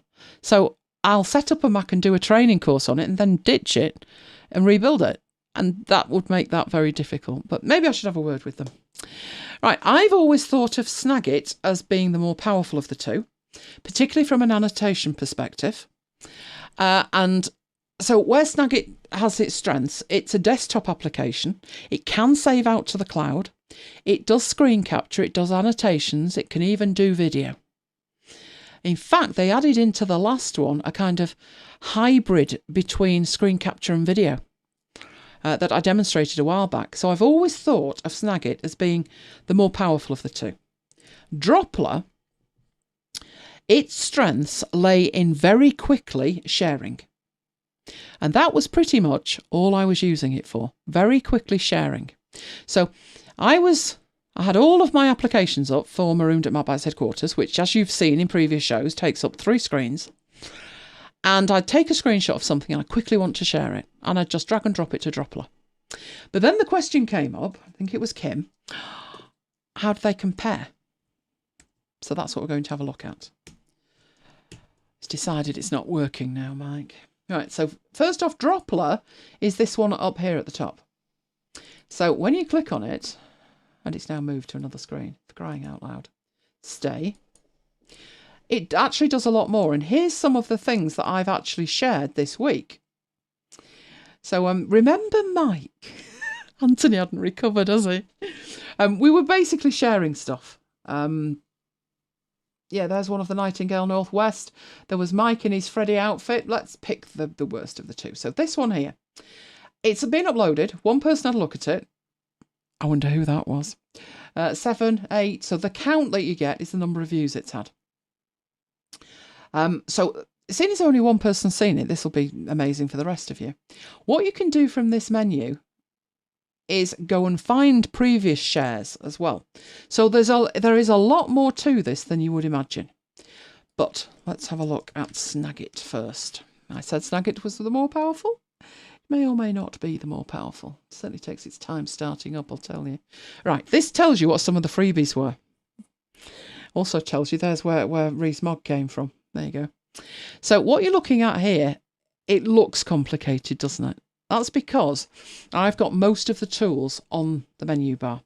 In fact, I usually have more than that. The useful ones you can't see right now. The idea behind Snagit is that you can take a screenshot and it can do different types of screenshots. And what I mean by that is, normally on a Mac, you can very quickly take a screenshot with Command Shift and 4, and it turns your mouse pointer into a crosshair, and you just draw. It puts it up down here, and what it's going to do, it's going to save it to the location that it has configured to save it to. For me, that's Google Drive, because all my screenshots then go into a central location and I can get to them from any machine. So if I'm on a different machine, see that there, it's a screenshot uploading and then it disappears. It's set to save to the desktop, but then Hazel moves it and it gets sent away. So that's what you do with a standard screenshot. In Mojave, they also added this ability, which is Command Shift and 5. And Command Shift and 5 lets you choose the type of screenshot. So do you want the entire screen? Do you want just a window? Do you want to select the area you want? And all of those are still images. The next ones are for recording the screen, either all of it or part of it. Then you've got options, so where you save it, you can see by default set to the desktop. There's a timer option, and mine's set to none, but you can have it set to 5 or 10 seconds. And you can show the floating thumbnail and remember the last selection if you wanted.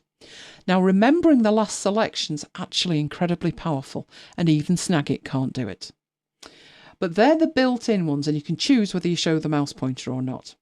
So once you've keyed that up and you've got the area that you want, you then hit the capture button and it makes the capture, etc. So Command-Shift-5 just lets you do a little bit more with it.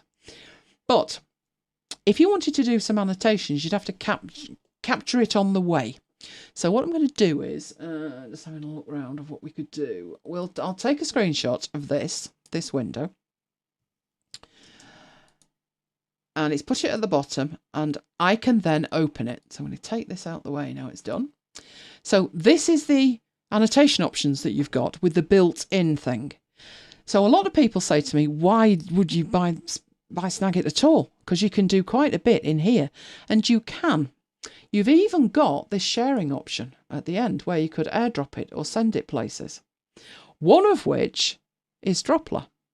So if you wanted to try and save some money and not buy Snagit, which is about £50, you could probably make a good attempt with the built-in tools. So in here, you've got pens that you can use. Why is it doing that? Oh, I'm drawing it, am I? I'm drawing it. Apparently, or not. I'd have thought that was a pen.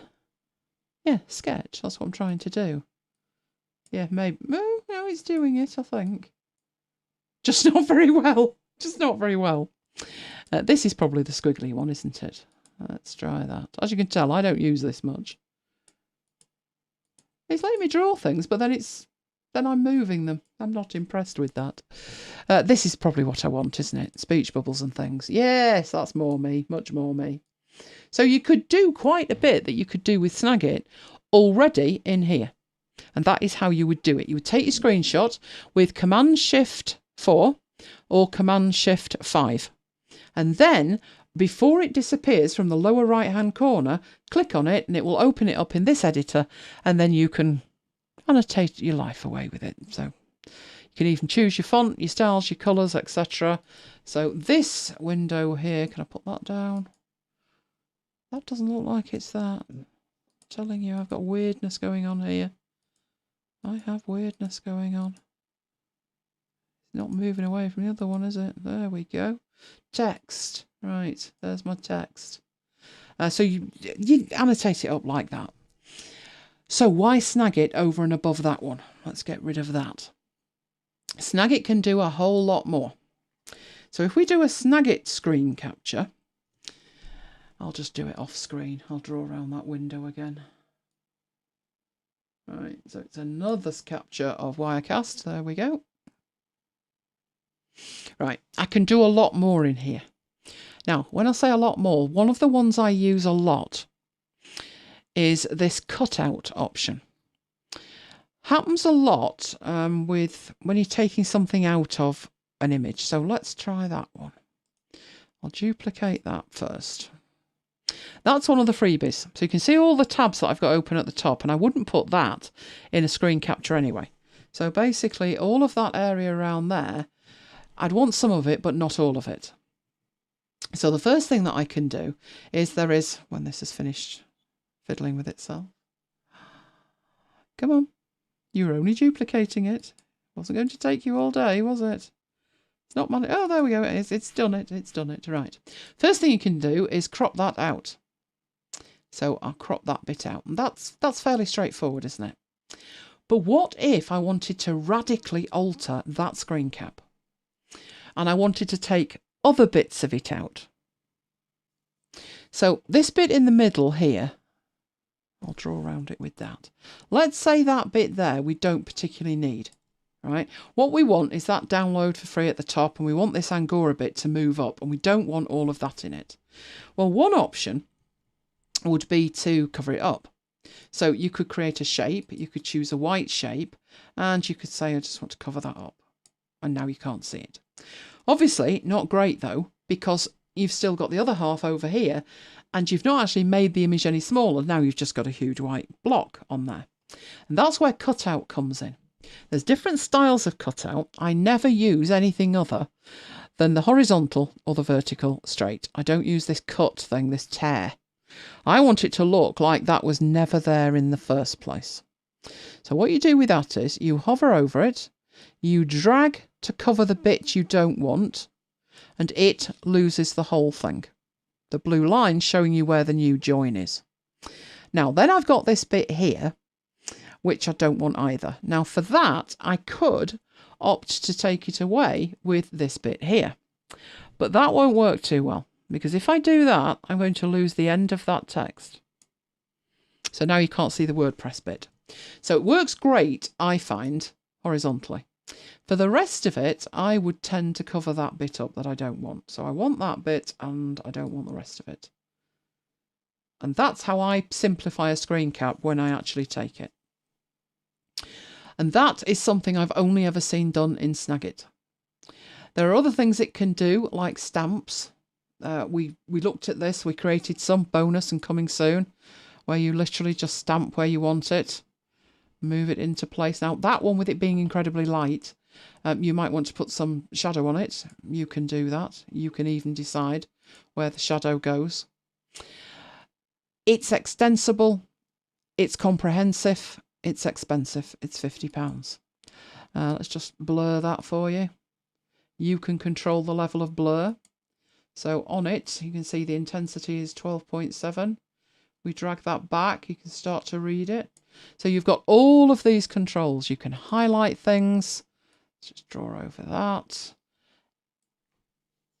Obviously, in what I do, in my business, I do that all the time. So I know Alex has gone. But before, when we were talking about replacing step-shot guides and screen steps and clarify, I need something that can do that. Because that was part of the job that they all did. Annotations. They didn't have as many tools as Snagit. So Snagit is by far the best, the most comprehensive. But the next thing you have to think about with your annotations like that is what you're doing with it. Where's it going? If it's going into an application, then you've got this thumbnail tray across the bottom, and what you can do with it is just drag and drop. So that's the one that's had annotations put on it. I can use that and drag and drop, and it's taken it out. So Morgan's saying he uses autofill a lot. Yeah, there's absolutely feature rich with tools. The only thing that's missing for me is the ability to take a screenshot and then retake it. Because often when I'm working with an application, I want to see it in 5 different states.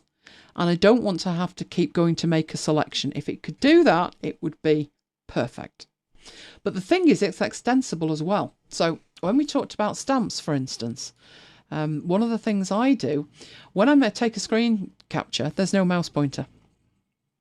But if I go into there and in here, look at all the stamps, if I put in their pointer, I can not only put a mouse pointer in, so which mouse pointer would you like?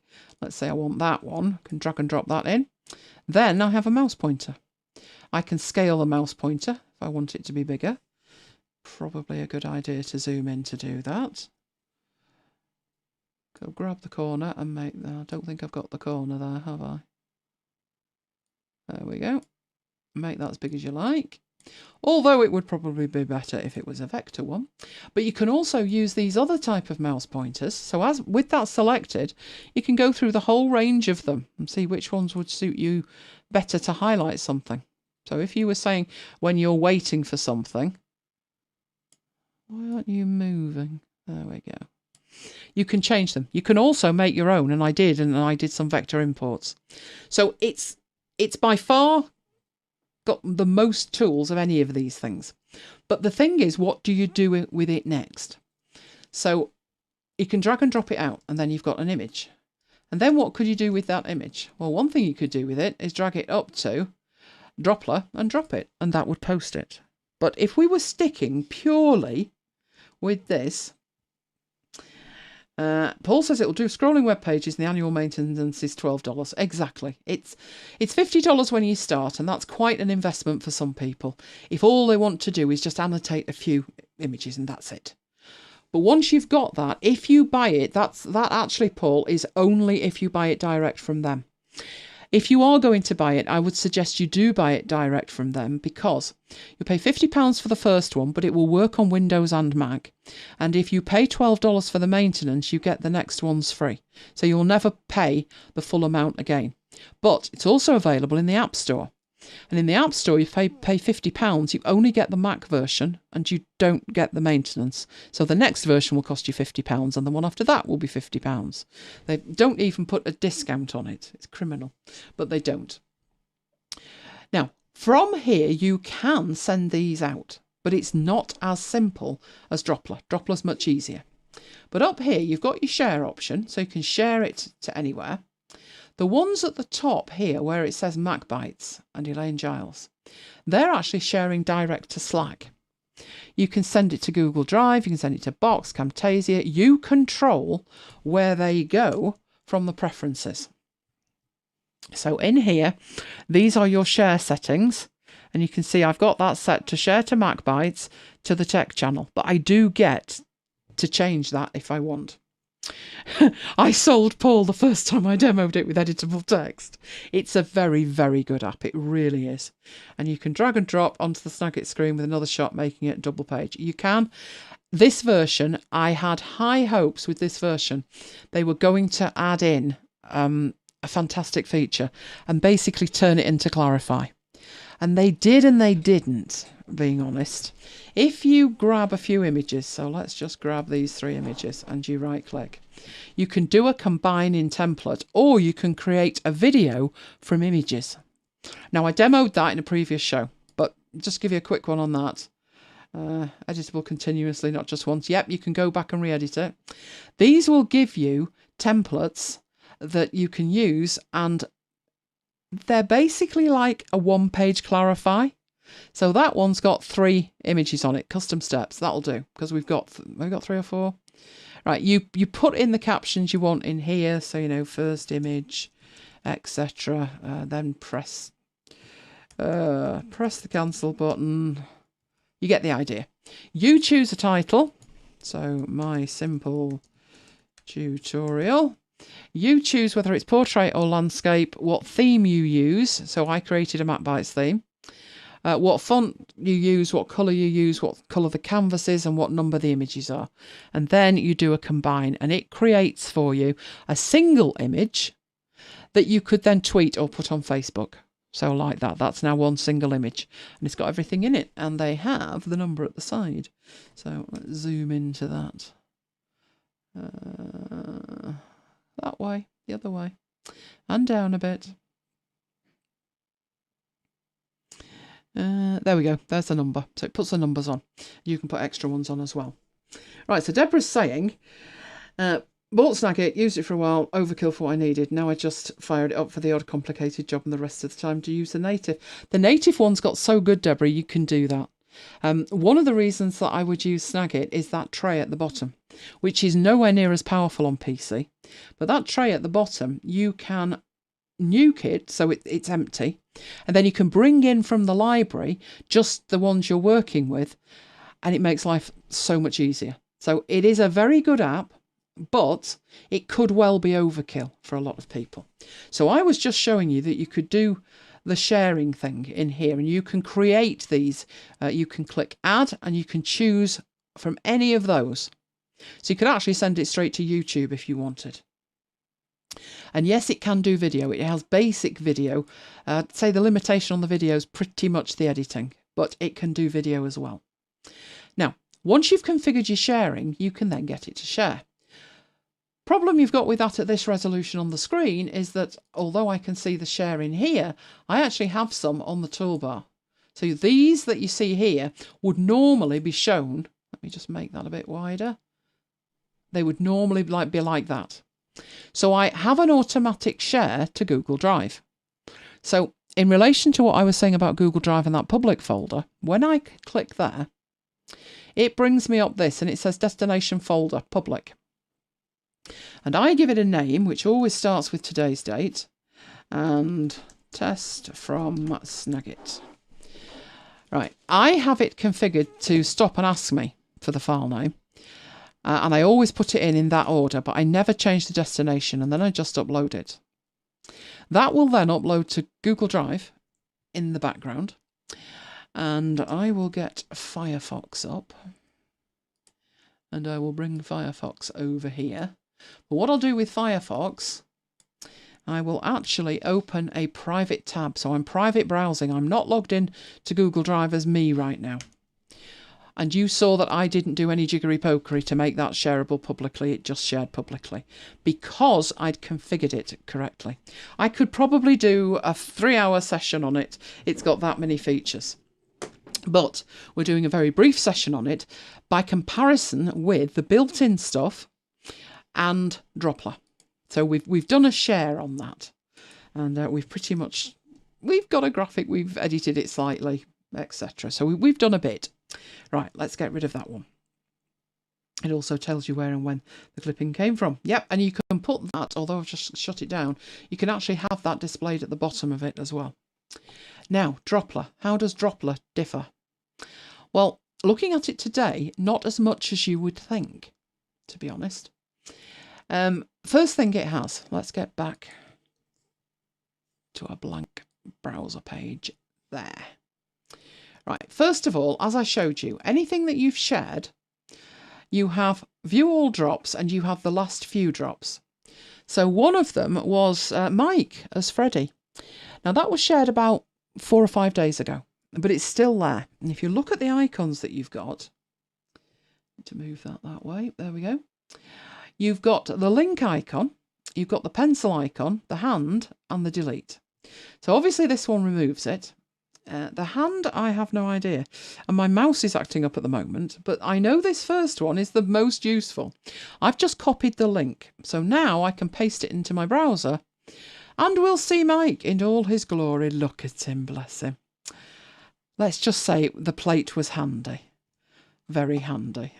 Well, that's not behaving either. Let's zoom in like that. Why are you going the other way? There we go. There he is with his plate.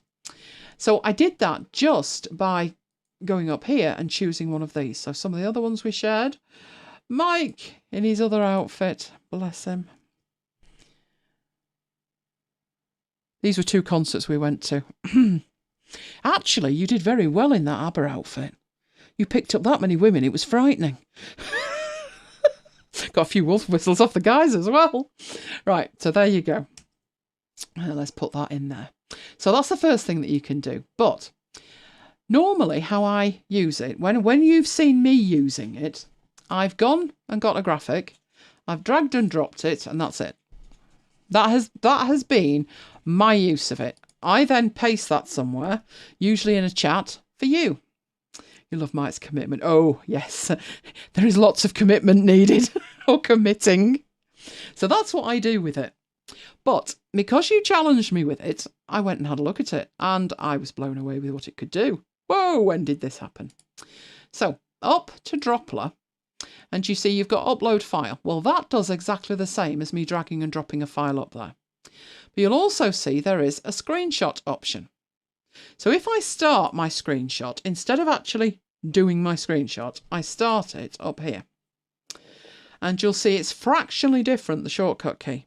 It's Option Shift 4, not Command Shift 4. But if you use Command Shift 4, so I'll go use Command Shift 4, Option Shift 4. Have I got that? I might have that assigned elsewhere, so I'll do it here, all right, and I'll select it. It basically takes you into taking a screenshot mode. So I'll grab that there. And if you look, it instantly uploads it. There's no messing about or anything like that. It's done it. It's uploaded it. So that'll be there when I go up there. So you don't have to do any dragging and dropping. You don't have to name the file. You don't have to do anything. You just tell it, take a screenshot, boom, it's done. The other option, right, so let's get back over here. We'll do that one again, but we'll draw around it. Go up to there, and this time screenshot with annotation. Same procedure. So let's grab the menu this time as well. And it will take you into an edit mode. So I'm going to move this out of the way so we can concentrate on this edit mode. It's not Snagit. It can't do half Snagit can do, but it may well do enough for you. So you can put arrows on it. So I'll put an arrow up there. You can put some text on it, and you'll be screaming at me when you see this. So I'll just type there, menu.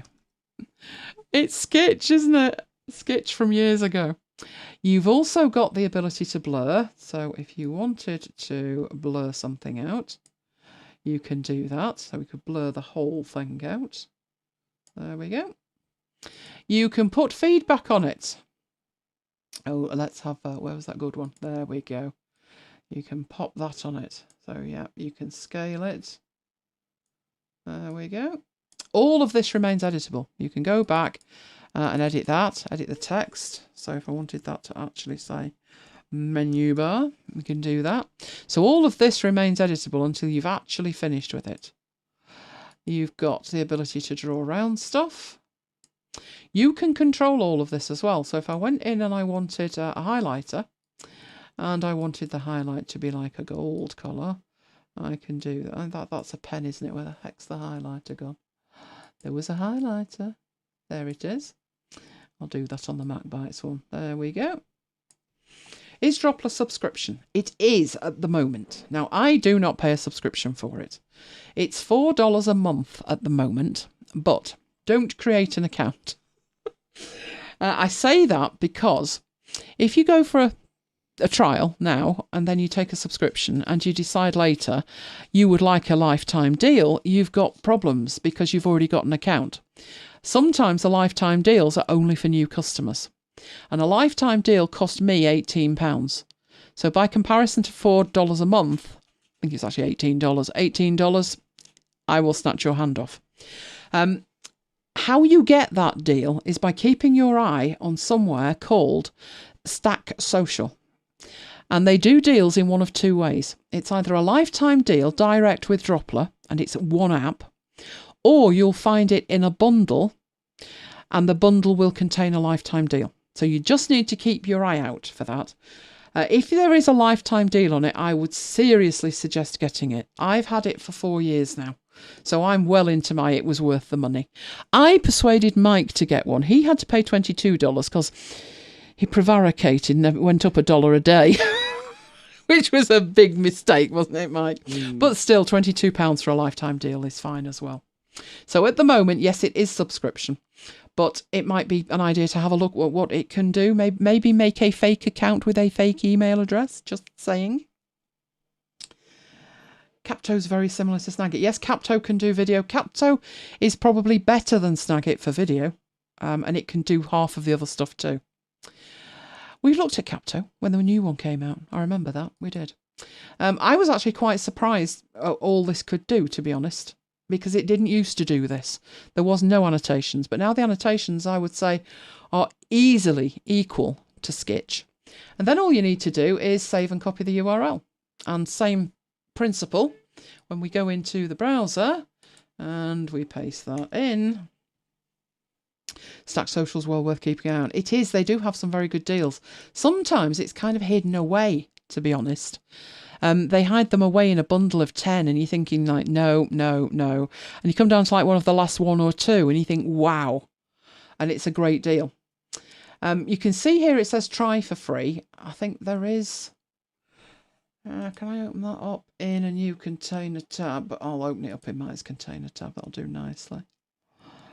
You get multiple Stack Socials from different websites. They do. They have an affiliate program, and a lot of companies send out mails, and ultimately you end up at Stack Social. So let's have a look at pricing. I had a look at pricing the other day. Where's it disappeared to? It's all right saying try for free, but where's pricing? I swear pricing was there the other day. No. Pricing. Is it at the bottom? Why do they hide the pricing? What if I just put pricing? There we go, you see.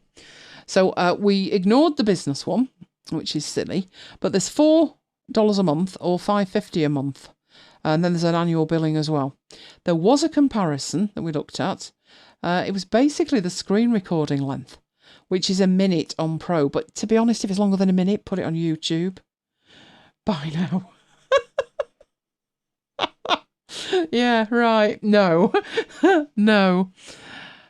There isn't actually that much difference. Are these bandwidth? You're not going to hit that.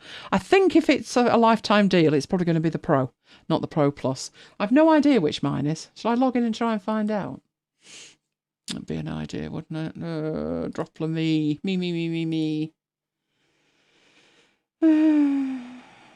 Now you're having a think about it. Oh, come on. Right, redirecting me.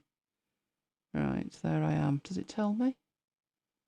Does it tell me? I'm Pro, so not Pro Plus, Pro, which I would guess, to be honest. That's where the pricing showed up. No, this one's not on setup. I'm actually quite surprised about that. It has competition from another one called CloudApp.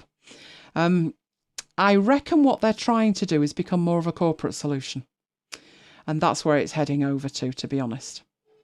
Oh, look at Jacob. We were complaining that Jacob was asleep. Do you think Jonathan's asleep? Just asking. So that was the difference between them. Up here, this does a lot more now. So now you've got screen recording capabilities as well. You can do it as a GIF or HD video. You also have plugins, which I hadn't configured at all. So I left this. So what I thought I'd do was I'd try and do it live with you. Because I haven't actually... Come on, Finder. Activate. This is what comes of having 3 monitors. All right, so if we go to plugins... Oh, Jonathan's awake. It's time yet, Jonathan. Right, activate the sharing extension. Hopefully. That's all that needs to be done. No, it's giving me a little video telling me how to activate it. I must already have done it then. So these are plugins that I need to sort out. But I could upload the selected Finder file. So let's take another screenshot and grab it. We'll take one of that top corner. Just a standard Windows Mac only one. So that will appear down there. So we'll do a save on that. Hopefully that saves. Stay. Do not disappear. I'm going to need to rename it or it's going to disappear. This is the problem with it. This is whack-a-mole. This is me trying to chase my screen captures when they've moved. Well, it's done, it's put it somewhere. So let me just get a file and be done with it. I've got some pickies here. Let me download that one. That'll do. Just download it. So I'm downloading a file and we'll get it in. There we go. So I've got an Office background file. Coming down now, not actually saved yet. Good grief, how big is it? Oh, it's having a think about it. In the meanwhile, I'm going to put a copy of that file on there as well, which is the church newsletter for Sunday. Still not downloaded. Still not downloaded. Good grief, how big is it? I think it's just playing with my mind.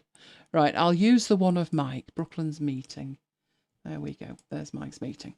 Right, so if I had that Brooklyn's meeting selected and I go up to there and I say upload what's selected.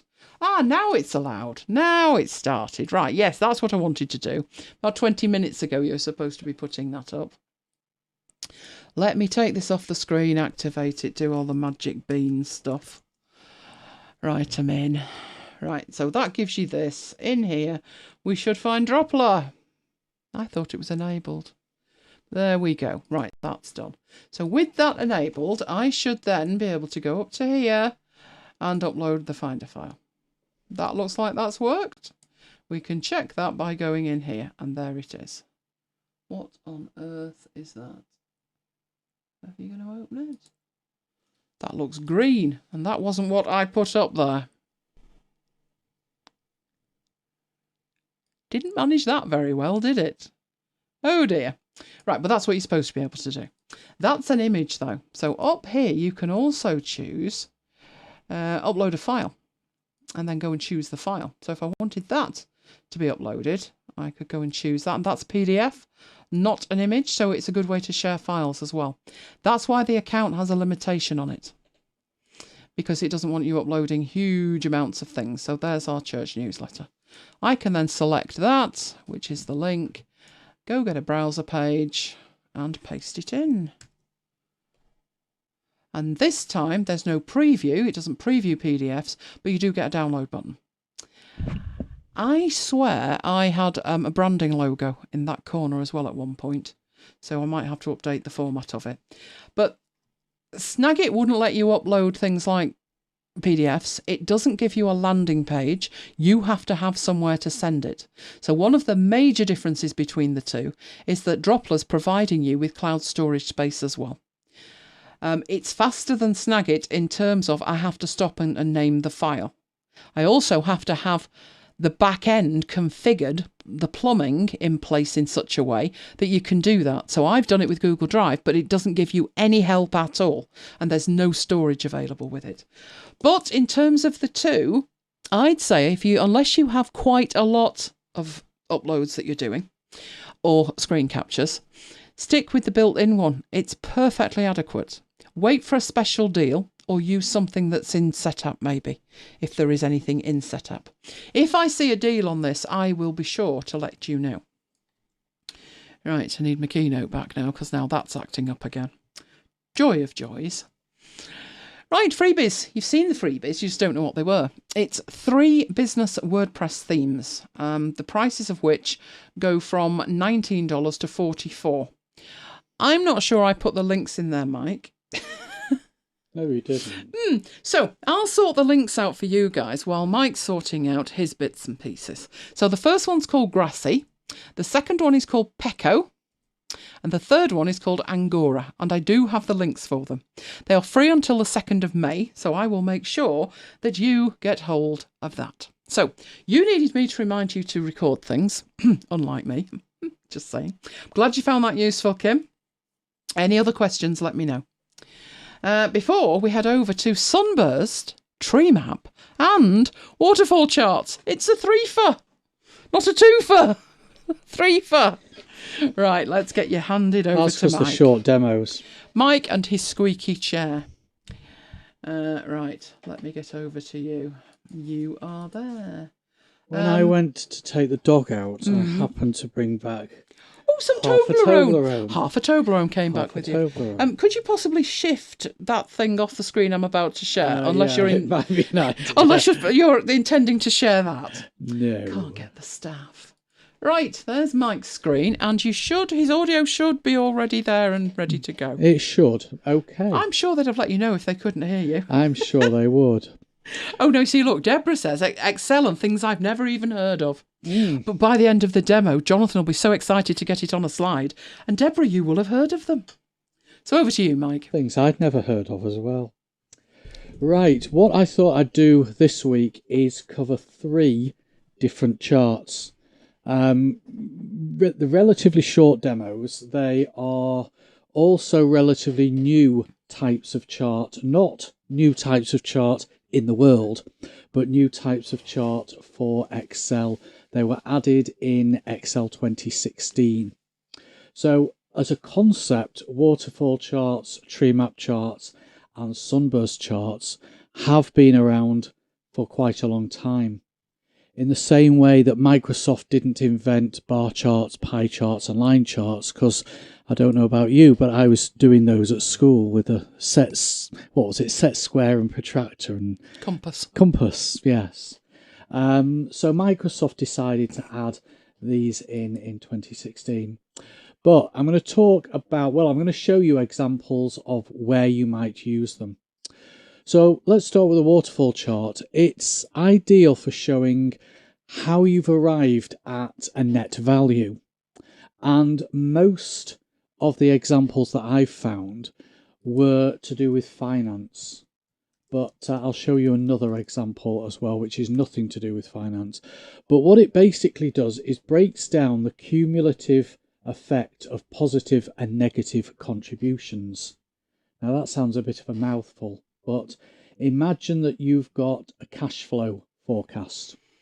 Or maybe you're doing it in retrospect, so maybe it's not a forecast. But if you look in column A and B, you can see that each month we've got money coming into the business, money coming out of the business. So in January, we generated a £3,000, $3,000, whatever currency you want to use, profit. In February, we generated a £2,000 profit. So at the end of February, we actually got £5,000 in the bank. March, we had $2,000 more going out than we had coming in, etc., etc. Now, there are various different ways that you can represent this data. And I've said that over the last few weeks, as I've shown you all the different charts. There's not one way to represent a set of data. And there's not always one best way. It's really up to you to look at the different types of charts that are available and pick what you think is the best one, maybe for that situation. You've got a message to get across, you've got a story to tell. You may find that a certain type of chart is better in that situation than a different type of chart. But looking at this, you can see that we're plotting the positives and the negatives per month. If you look at the total over on the right hand side, that's in grey because that is a total. What the total does is it shows the absolute value rather than a value that is relative to the previous column. So where everything else is showing a value that's relative to the previous column, so for example in July is 8,000 compared to June, which is 3,000. The total of 19,000, that is a total. That is not a comparison to the previous month. If I was to right click on that grey box, and let's reselect that, just that grey box, right click and clear total, now the chart looks completely different because what we've now got is in effect all of those numbers added together. So we've added 3,000 to 2,000 to 2,000 to 3,000 to 8,000, etc., etc., taking into account the minuses and adding 19,000 at the end. And you can see that that gets us up to 40,000. But if I right click on that blue bar there, which is the total, and I say set as total, the chart looks totally different. You will find, I'll show you how to create one from scratch. In fact, I'll go and do that now. I was going to do that in a minute, but I'll do that now. So I will put that on Waterfall 2. So all I do is I select the data and then go to Insert, choose the not Treemap and Sunburst, it is that one there. It's the one with the waterfall icon. So choose Waterfall, and that gives me the basic chart. As with all these charts, move them, resize them. So if I wanted to set that 19,000 to be treated as a total, not just to be treated as a bar, so there's 19,000 revenue generated the month after December. We don't want it to be interpreted like that. So just click on that bar, just making sure that bar only is selected. So it's not a double click, it's 2 single clicks, as we've talked about many times. Right click and set as total. Then it changes the shape of the bar. There are limitations. As with a lot of these charts, particularly the new ones in Excel, there are limitations. For example, you can delete that legend by selecting it and pressing the delete key, so you can get rid of it, but you can't change the wording. Now, I've been on User Voice. I don't know if anyone's used User Voice, but it's basically where you can go and suggest a feature to be added to any of the Microsoft Office apps. But although lots of people have voted for it, nobody has actually done anything about it. Nobody at Microsoft has done anything about it. So you can't change those wordings. If you want to change the colours, then with the chart selected, go to Chart Design, Change Colours. And you can't just change the blues for a green and the orange for a brown. You've got to go off these different colour schemes here. Question? Let me go and have a look at the question. If the total was a loss, would it be below the 0 line? Yes, it would. Yeah. So you can see here that we've got the 0 line there. And we've got, oh, if the total's a loss, yeah, I think it would be below the 0 line. Let's just try it.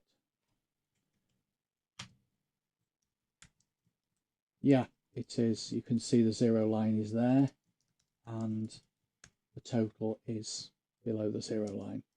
Okay, so hope that answers that question for you, Paul. All right, so let's go back. I was showing you the colours. So I'll just reselect the chart, that's better. Go over to Chart Design, and you can change the colours, but you have to do it from these colour palettes. You can't change the individual colours. So I've just picked a colour scheme, as it were. You can create your own colour schemes, but if you do, it will affect any other charts that you've got in this file.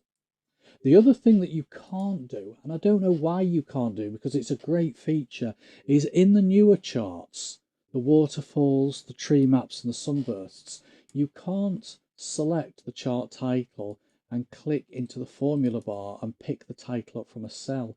You've got to edit the title manually. If you want to get rid of the grid lines, you can select them.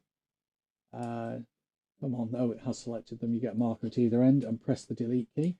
And if you look closely, you'll see that there are connector lines in here. If you want to get rid of those, then select one of the columns, right-click Format Data Series, and take the tick out of Show Connector Lines. So that is one example of a waterfall chart. Another example, I actually found the example, it's a bit close to home, isn't it, this one, with births and deaths. I actually found the example on Microsoft's website when I was trying to find some demo data. So I thought, being in the situation we're in, I would use the data. Again, all you do is select all the numbers and headings, go to Insert, choose Waterfall. There's your chart. And obviously, as it stands right now, we don't want it to treat those bigger bars as actual values, because then it looks skewed. So we want to treat those as totals. So for each one, right click, set as total, right click, set as total, right click, set as total. You've got to make sure when you right click that you've only got that item selected, otherwise it doesn't give you the set as total on the right click. Okay.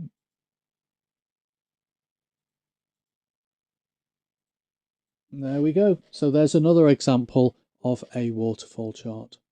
Do we have any more questions there? The last column will be the growth of the economy in most world countries this last quarter. Yeah. Okay, so that's one type of chart done. Let's have a look now at Treemap and Sunbursts. They are quite similar, which is why I've chosen to do them together.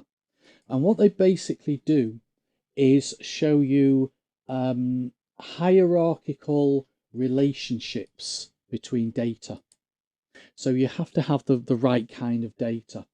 Tree maps can only show you 2 levels. Sunbursts can show you more. So that's why I've generated 2 different data sets here.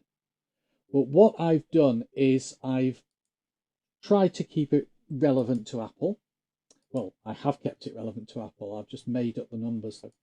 So I have got here the device, which is iPhone, iPad and Apple Watch, and that is level 1. And then I've got the month, that should actually be quarter. I originally was going to do it as months, but then I changed it to quarters. So that is the quarter, and that is level 2. In other words, it is showing the quantity sold per quarter per product. So if you imagine this was a hierarchy, you've got the products as the top level, and within each product you've got the quarters.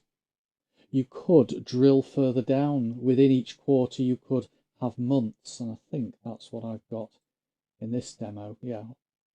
No, I've done it slightly different. I've done this one as device, then month, then year. But if you've got any kind of hierarchical structure, so it could be region, and within the region you've got countries, and within the countries you've got sites, and then within the sites you've got number of employees. So any kind of data that's in a hierarchical structure. So once you've set your data up, you select the data and you go to insert and click on this button here where you've got Treemap and Sunburst. Let's do a Treemap. There we go. It's actually very simple to create it. Again, it is quite limited in what functionality you've got in terms of colours and stuff like that. There are other applications out there that can do Treemap and Sunburst with much more flexibility and many more options. But it's a nice starting point, and hopefully Microsoft will add more functionality as we go on. You were talking about the fact that you'd seen Treemaps. I'd seen it as a hard drive. It was representing like system files in one block and Word documents in another block. Yeah, that's an example that I'd seen as I was researching. The other one that's just come to mind is when you look at your iCloud storage on your phone. Well, that's in a bar, isn't it? But it's a similar concept. Yeah. I've seen it in different colours, and another way that they represented it was they put tiny squares inside the bigger squares, and then showed you if it needed defragmenting. Yeah. But it's basically showing in a visual way the breakdown of the numbers.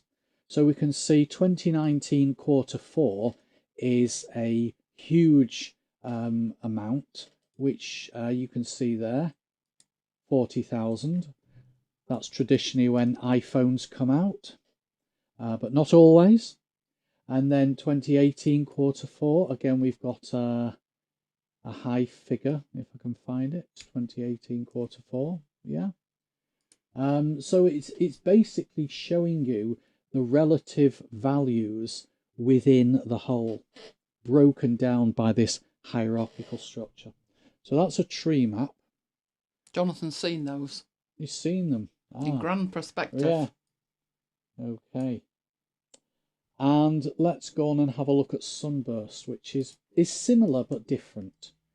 And the thing with Sunburst is, as I said, you can have more than 2 in your hierarchical structure, 2 levels. So I'll select all the data and then go to Insert, click on the hierarchical charts icon and click on Sunburst. Make the chart bigger. What this shows you, it's circular rather than rectangular, and we've got iPhone and iPad as the inner one. So it actually works on the data from left to right. The leftmost column of data is the innermost circle.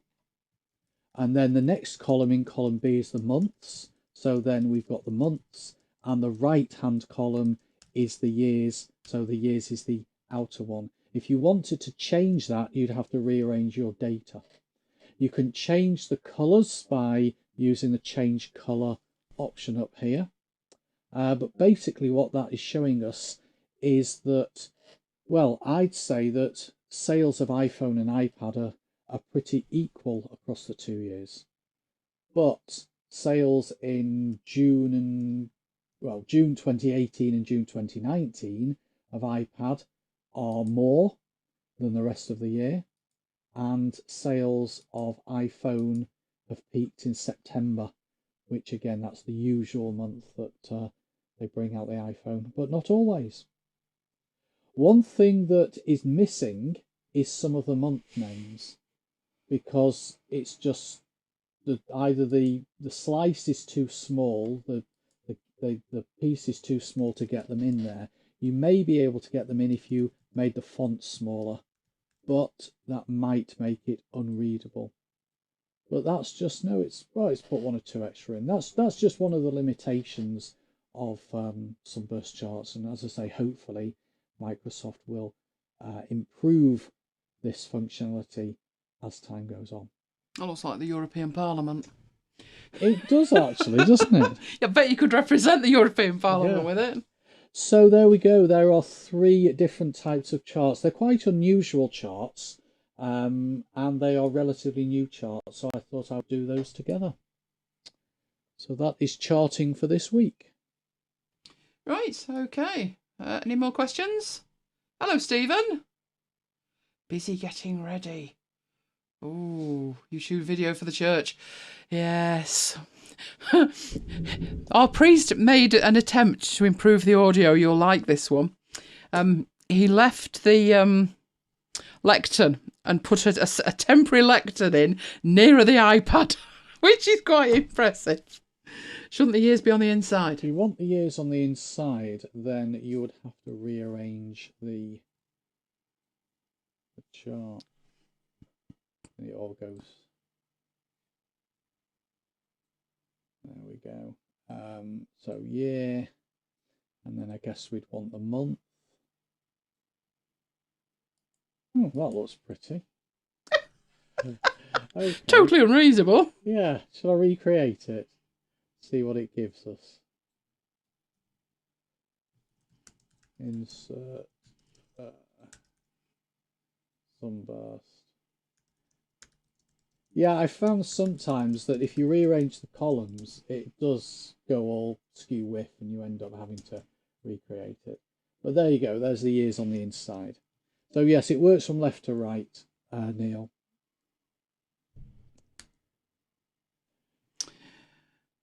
Mike's probably getting ready for his access tutor. Funny you should mention that, Neil. I'm saying no more. Right, I shall hand back to my screen then, rather than yours.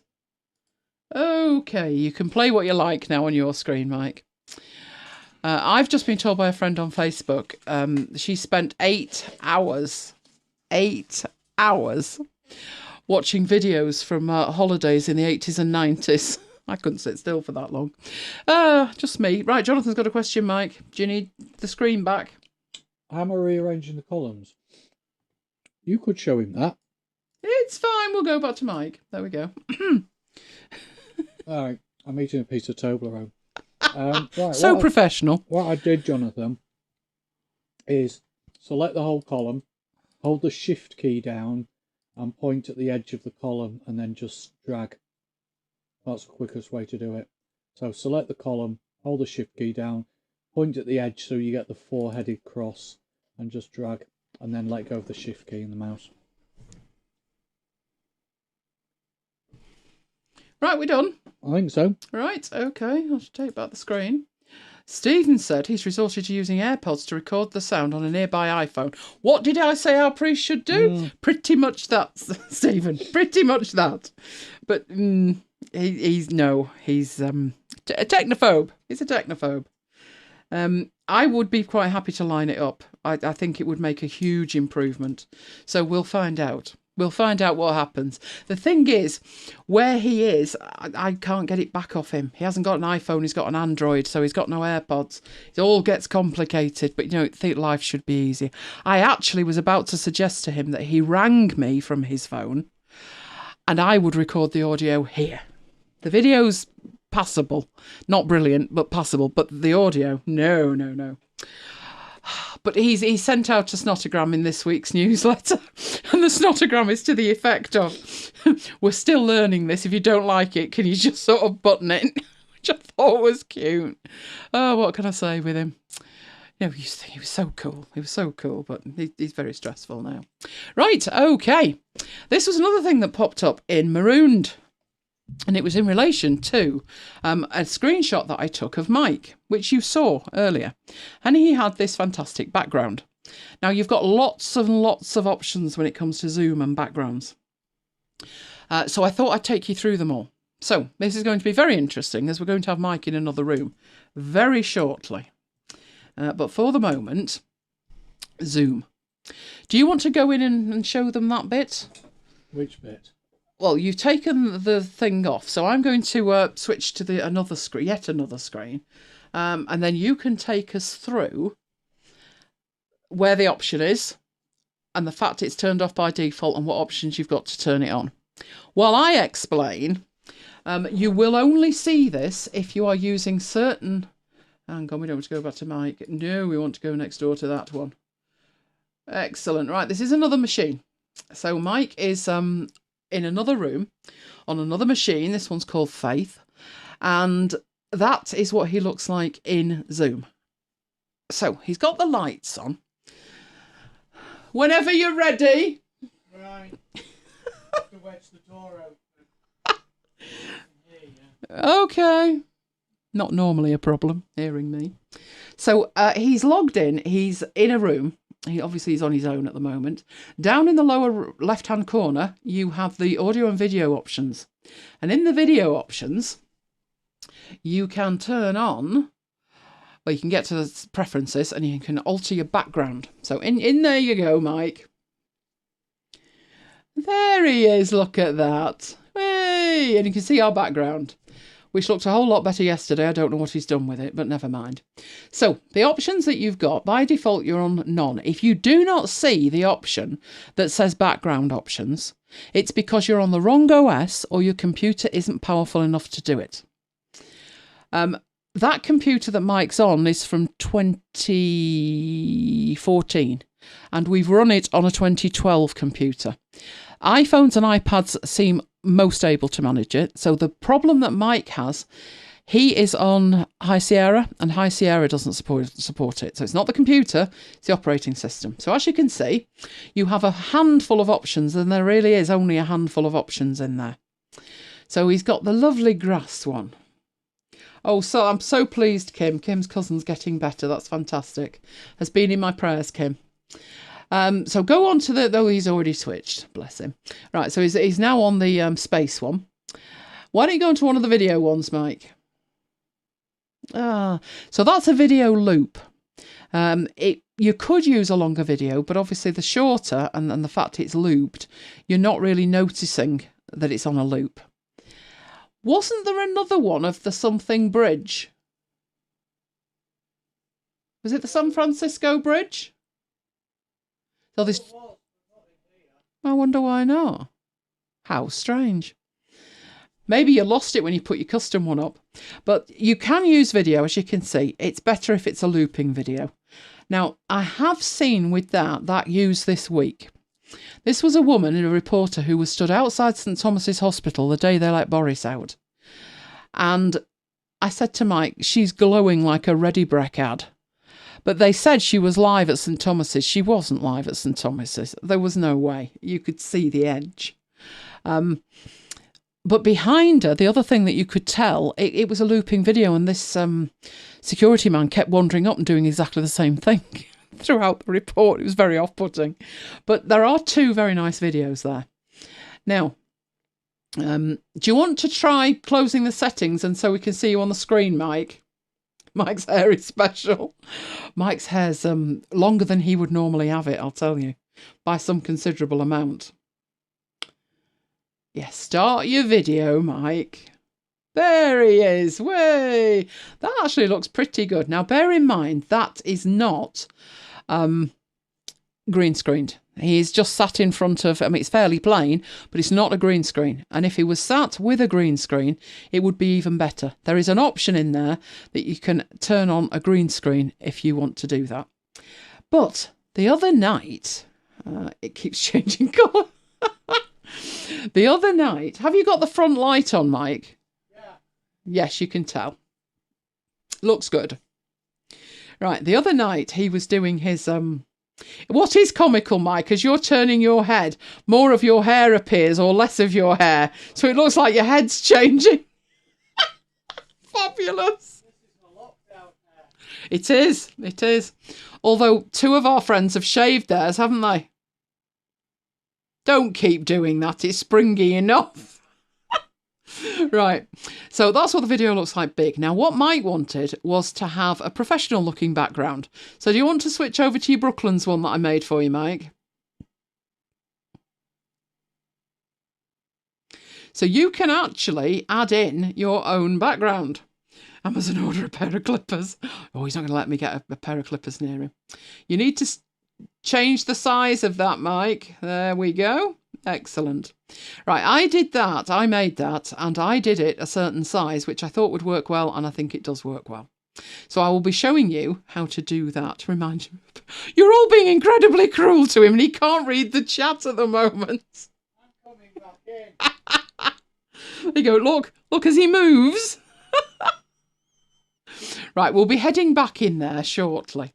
But what we're going to do now, as Mike comes back in, it's going to be about my lockdown hair. Yes, they're being incredibly cruel. Right, I'm going to switch back to my Mac and show you the settings for that. Right, so into our venerable designer. They all want to clip you. Really? Yes. I think Kim should do that. She's an expert now. I'm going to do it myself. You're going to go bald. Yeah. Right, all I did with that, right, is make a new file. Now, there's a couple of options when it comes to making that. I must admit, I made it at 1280 by 720 and then upscaled it. But you could make it bigger to start with, but I'm going to leave it at 1280 by 720. Now, in here, the defaults always seem to twang back, no matter what I do with them. Right, but you should have it as, obviously, a landscape, not portrait. And it's always worthwhile creating an artboard so you've got something to export. Right, it doesn't need any bleed because it's not for print. I've picked web up here for the preset. You can put a margin on if you want. Now, it might be an idea to put a margin on it, actually, and then work to that margin and use the margin as like the cut-off point. So Paul's saying he shaves his own head, no scars yet. I'm not letting Mike loose with anything like that. I said I'd trim it with scissors and he ran a mile. Well, it takes forever. What does? With scissors. Oh, you just don't trust me. Right, so margins. A safety margin, basically, so you don't have something that's too close to the edge. So maybe something like on there, 10, 20, something like that. Let's make it 20 all the way round and create. So we've just got this area that we don't want to lose anything with. I don't think you'd put anything in that area at that point anyway, but... So name your artboard. So I've started calling it Zoom Background. And then after it, whatever it is. So if we were going to do... What should we do? Should we do a MacBites one? Yeah. Let's do a MacBites one. So we'll put a MacBites one together. All right, so the artboard is named. Next thing, you can either fill the background colour of the artboard. So you can go up to the colours and you can choose an orangey colour. All right, so you could do that. That's actually on the artboard. It's not an object. So it doesn't really make a difference in this instance, but the alternative would be to come over here and actually draw a rectangle and give it a fill. But that will do nicely for us. Now, we also have in Designer a range of assets, don't we? So we can put those on. I have no idea what this is going to look like, but we'll put that down there so it's sort of behind him. And then we'll put the MacBites logo, I think. So it's an after hours, isn't it? So let's put MacBites up there within our safety area. We'll put after hours. Now that's going to be too big because it's not going to make enough room to have some space. So I'll scale that down a bit and just work in the top corner up there. So grab that and align those to the left. And seeing as though it's an after hours, we could put Wolfie in, couldn't we? Wolfie's rather large, though. Now, the problem with Wolfie, putting Wolfie up there, is he's actually kind of howling outwards. And that black's quite severe for that. Let's take a little bit off Wolfie, like that. And could we possibly... think we could. Do believe we could. Don't want... thinking of making him a little bit greyer. Which bit's that? No idea which bit's which here. Let's have a look. Don't want the white bits. Lots of white bits. That's all the moon stuff. Just want Wolfie. And want Wolfie to be a bit greyer. So I'm thinking that's Wolfie. It is Wolfie. Right, let's just make him a little bit greyer. Like that. Okay. Right, that's all you need to do. It's the right size, just need to export it. Now, I'm going to export it as a PNG. I wouldn't make it too big, but I stuck to 1600 by 900 as a ratio on the basis that it's video and it's landscape, so it should be fine. So, flick over into your export persona. It's already set up to be a PNG. It's got 1 times in, which is the size it is, which is, if we go up there, 1280 by 720. I'm going to make another one, so I'm going to end up with 2. And in this one, I want it to be 1920 pixels wide. That warns me that I've got an error in here. And the error is they would both be called the same thing. So I'm going to go in there and change the name of that one. And that will change the error. Then all I need to do is export that. I will put it on the desktop, which is where it is right now, but it won't be in a minute. No. Right, and save. Right, let's minimise that. Bring back my desktop. Here are my 2 backgrounds. We'll only use the top one, which is this one. And I will ping it through to Mike. Only he's still sat in here, but he won't be in a moment. He'll be sat next door. So first of all, I need to remote desktop into Faith and then stick it on Faith's desktop. Always assuming that Faith's in a good mood and will actually let me connect. Look how long that Marconi mobile has been idle. Oh, now Faith's sleeping. Come on, wakey, wakey, Faith. So this bit's only because I need to get it through to a different machine, which is there. So let's drag and drop that in. That didn't work yesterday, did it? No. It wasn't having that, and I don't know why. Where have you put it? Won't swap to the other monitor either.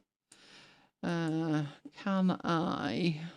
I can't do much, can I? Let's see if I can get a Finder window. Not Pathfinder. Finder. You're going to have to go in, Mike, because you're going to have to do it anyway. I can't see the other monitor, which is most annoying. So I need you to open me a Finder window so I can drag and drop this in. There he is, look at him.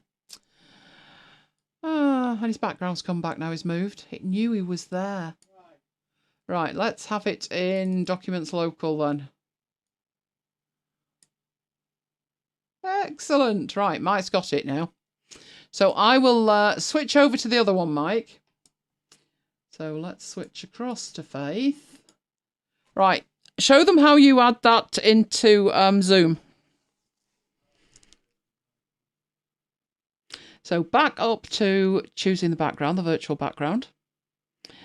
And then from in there, a plus, add image or video. Choose to add an image. It goes away and he needs to find it. It's in Documents Local, Mike. That's it, got it, open. And it adds it. There he is. Look at that. Now he's got black hair. Or a hat, depending on how you look at it. No more comments. He can't take it.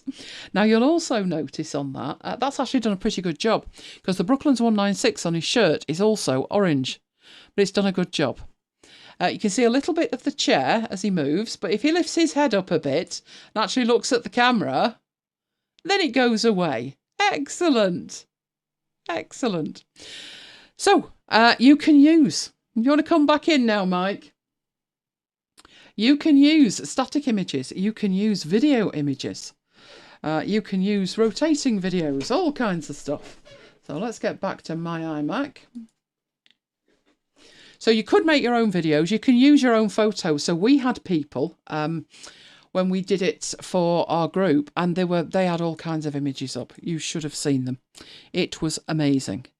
Now, I think we're going to need to do one more thing, but I think I can do that.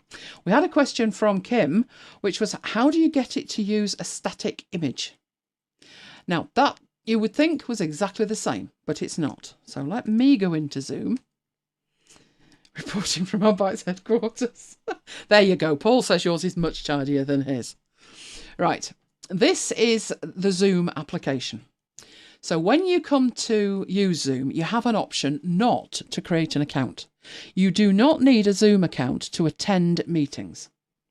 Now, the exception to that is if it's for work and they have an account and they have enabled an option that only people with an account can log in, then you do need an account. But generally speaking, you do not need an account. If you don't have an account, then you don't particularly use all of the settings that somebody with an account would use, because you would have to log in for that. And therefore, you don't get the option to set a picture. Because bizarrely, and Mike and I have been over this app with a fine-tooth comb, haven't we, in the last 3 weeks. It's got great depth, but oh boy, it can be complicated at times for no good reason.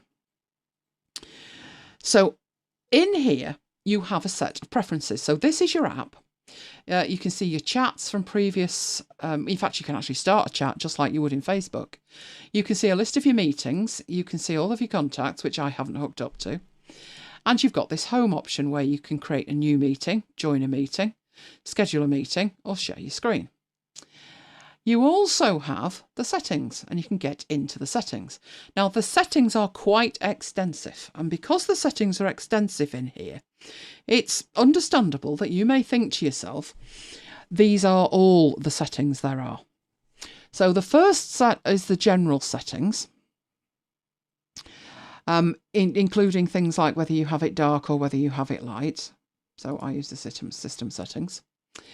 What you do with dual monitors, who goes on what screen, your meeting duration, all kinds of settings like that. But you also have your video settings, which will have all of your cameras listed. You can enable HD, and I suggest that you do if you've got the bandwidth. You can choose whether to mirror it or not, touch up your appearance or not. I mean, seriously, it doesn't make a jot of difference when I did it. You know, I always have this set to turn off my video when I'm joining a meeting. And then show a preview if I'm joining all of these. But basically, just the thing here, there are lots and lots and lots of settings. There's hundreds of them, even advanced settings in here. So you would imagine thinking here that everything you need is in here, and it's not. Not by a long way, is it? So they are only a subset of your features. If you go back to the settings there, and on general, it says view more settings. And you would think, well, that's all of this lot, surely, including your profile, where you've got your advanced features and editing your profile and all of that. But when you do that, or you click on that other option, what it actually does is take you out to a website, which I have since logged into. So let's get that out of the way. So there's my thing there, my account. And it's got all of the settings in it. And you think, well, yeah, there's quite a few settings, but you know, nothing particular to worry about. You've got your meetings, so you can set up your meetings. You've got webinars, if you've enabled webinars, your recordings, your settings, and then you've got all of these down here. Room management. And seriously, the amount, just the sheer options you have are amazing. Now, did we go into advanced, Mike? What were we in where there was all those options? I think it was a settings advanced. Settings advanced. Settings on the left. Oh. Settings in there. And yeah, but then, oh right, the one at the bottom. There we go. So these are your settings. Your host starts the video with the meeting on, and look at them. There's hundreds of them. To be honest, what you've got in the app is the absolute basics. Seriously, what's in the app is the complete basics. You really need, if you have an account, and an account is free, to go in here and have a look at all of the settings. I'm still on the same page here. And finally, we're down at the bottom. So there's a lot of settings in there. However, it should be relatively straightforward to do what you want to do, which is, if I go to my account, up here, I have change and delete. And that's where you set a still image. So when you set it, you'll get something like that, and it will have that in the middle. Now, I know that my image is totally square, but if you're uploading a photo and it's not, and you just want to crop your face in there, then that's what the crop's for. But that is where you do it. It needs to be smaller than 2 meg. And remember, when you're choosing a picture, you will need to make it square. If you upload it and it's not square, you are going to get that option. You're going to have to draw around it. And as you've seen, as I do this, if I do it sideways, do we get one? It keeps it square. No matter what you do, it keeps it square. And that is where you set it. So if you've been attending meetings and you don't have an account, that's why you've been unable to set a picture, because you actually set it inside your account. And to do that, you need an account because you need to log in. So is that your question? Will that solve your problem? All you need to do is upload it there. If you wanted to upload another one, I'll click upload, choose a file, and do exactly the same with it. I can cancel it because I've not made any changes, but you would then save it, and it gives you a complete preview over this side here. So is that what you wanted to know? Is that it? Let me know. Before we head on to the last one. So we have another demo, but let me know. I'm waiting. That's because I've got a slight gap, haven't I? Have I got any water, Mike? Some water. A tiny, tiny bit of water. Loving all the comments about your hair. Your hair's adorable. They've not seen mine. We had comments about mine being too springy. Mine wasn't an 80s perm, it was a 90s perm. Oh, good, Kim, that's fantastic. Right. Quick thing of water and into this, which is brushes in the Affinity apps. Now, again, this was requested, and 2 different ways this was requested. One was just brushes in the Affinity apps. Okay, that could be a 5-hour course. So I'll take you through some of the basics, and then hopefully you'll be able to ask me questions about it as we go.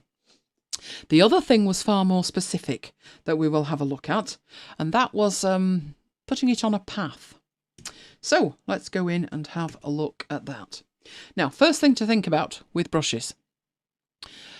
Brushes is a big topic because there are all different types of brushes. So I'm going to start off in photo. But there are pixel-based brushes and there are vector-based brushes. I'm starting off in photo because that, well, where's photo? There's photo. Starting off in photo because most people, when they think of brushes, think about using it in a photo app to edit stuff. So where I would use brushes, did that file ever download or started downloading? I was downloading a file and I didn't think it was that big, about 8 meg, and then it took forever. Oh, it's finally finished. Right, so I was just downloading this file. I was looking for files like this to use as backgrounds to make it look like you were in the office in Zoom. You have to be very, very careful or you look odd. You need to scale yourself and have yourself at the right position for that. But it will do for this. It'll do for this demo. I think we'll lose that pen, she said, focusing on it, making it up as she goes along. Right, let me get rid of that first, which is Zoom. Okay, so normally when I'm using brushes, I stick to very basic brushes for very basic things. So we'll look at that pen there. Right, I'm going to make myself, where's my macro? I have a macro library to make a repair layer. And then you see me go in and do repair jobs. But one of the things that you could do is actually use brushes for jobs like this. But I'm just going to show you that I am in there. This is like brushwork. First of all, I need to choose the current layer and below, and then I draw over. So in a way, it's like brushwork. You could do this with the stamp tool, and it would indeed be brushwork. Hopefully that'll look half decent. Yep, about half decent. And let's have a look at it when the pen's gone. There we go. So you tend to think of brushes as brushing something out. But you can also use brushes in a constructive way to add to an image. Now, not particularly an image like this. What I did it with was a wedding image. So shall we see if I can get a wedding image from Pixabay? And what I did with it was I used a particular type of brush. In fact, I reckon I could actually show you the original file because it was on YouTube and it was a video of mine and it was to do with acorn. So if I put my name in and acorn, there it is. Fabulous. Oh, how meta's this? I'll show you a video. There we go. Let's get that the right size for a start. Oh, it's not scaling. Come on. Oh, right, that's better-ish.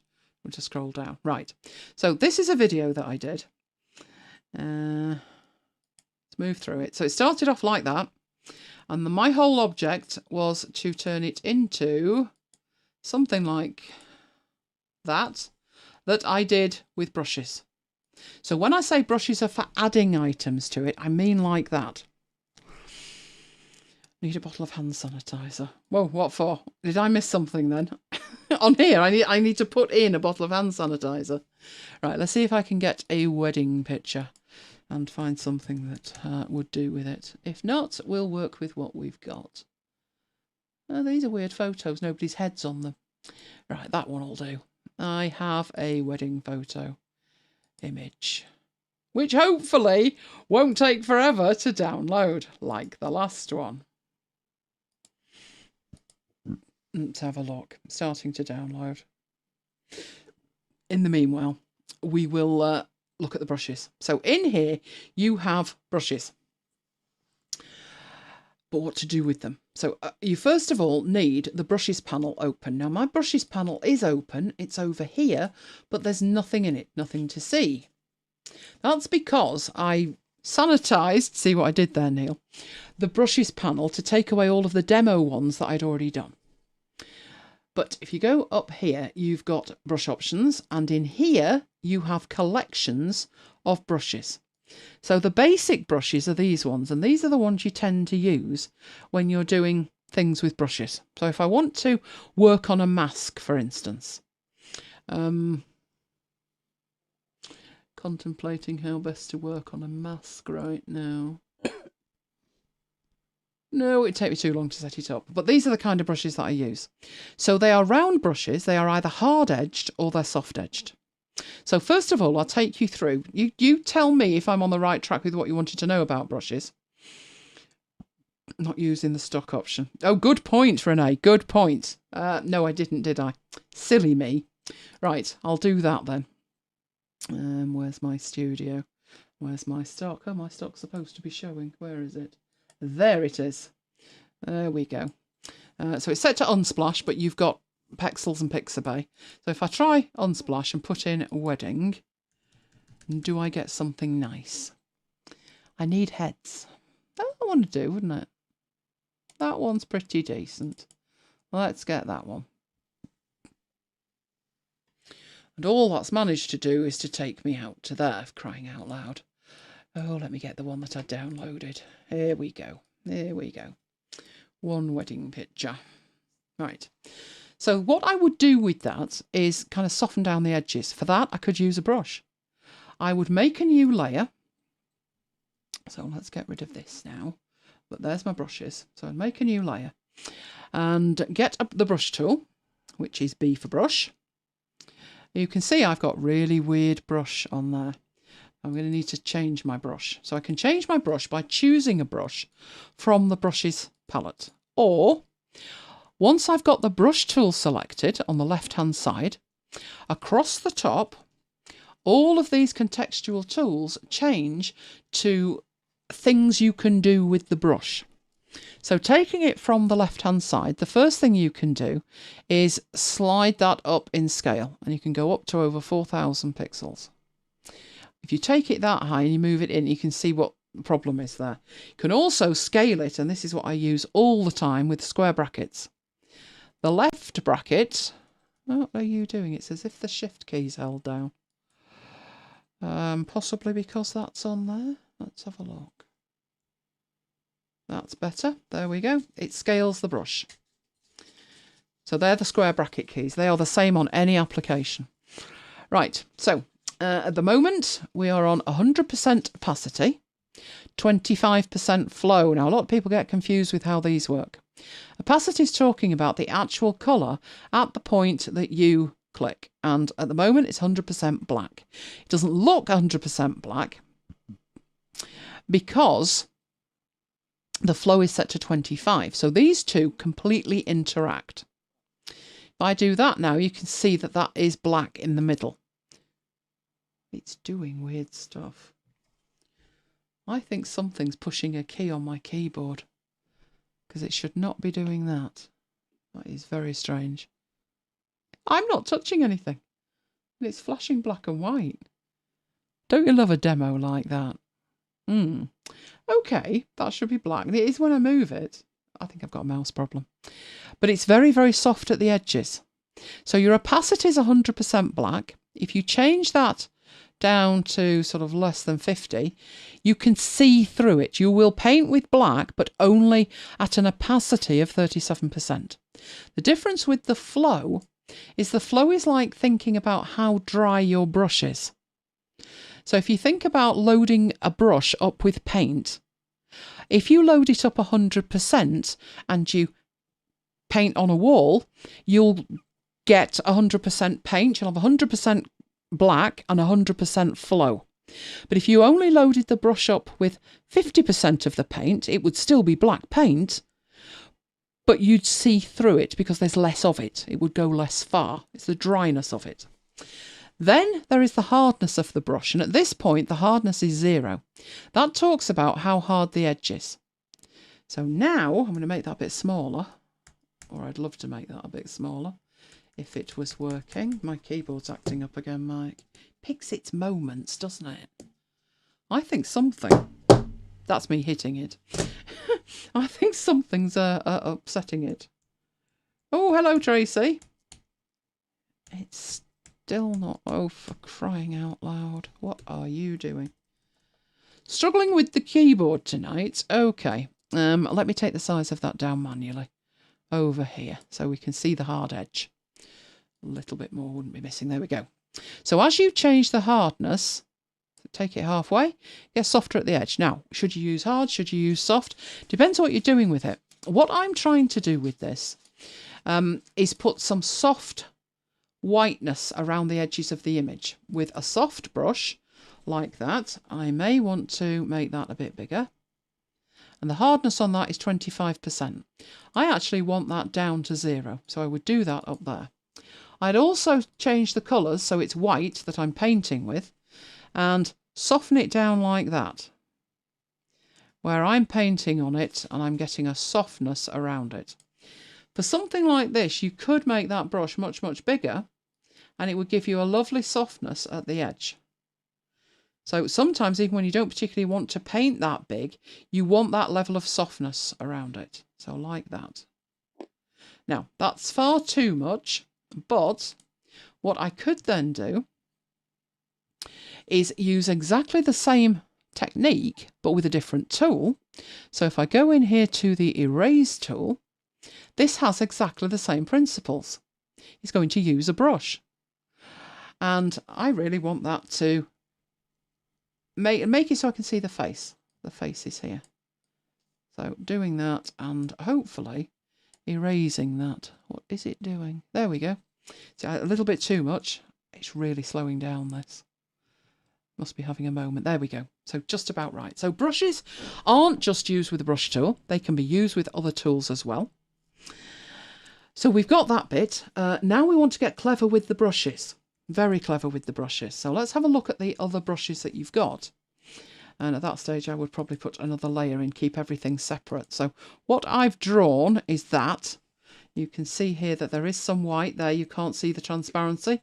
But with the transparency, you get that checkerboard effect.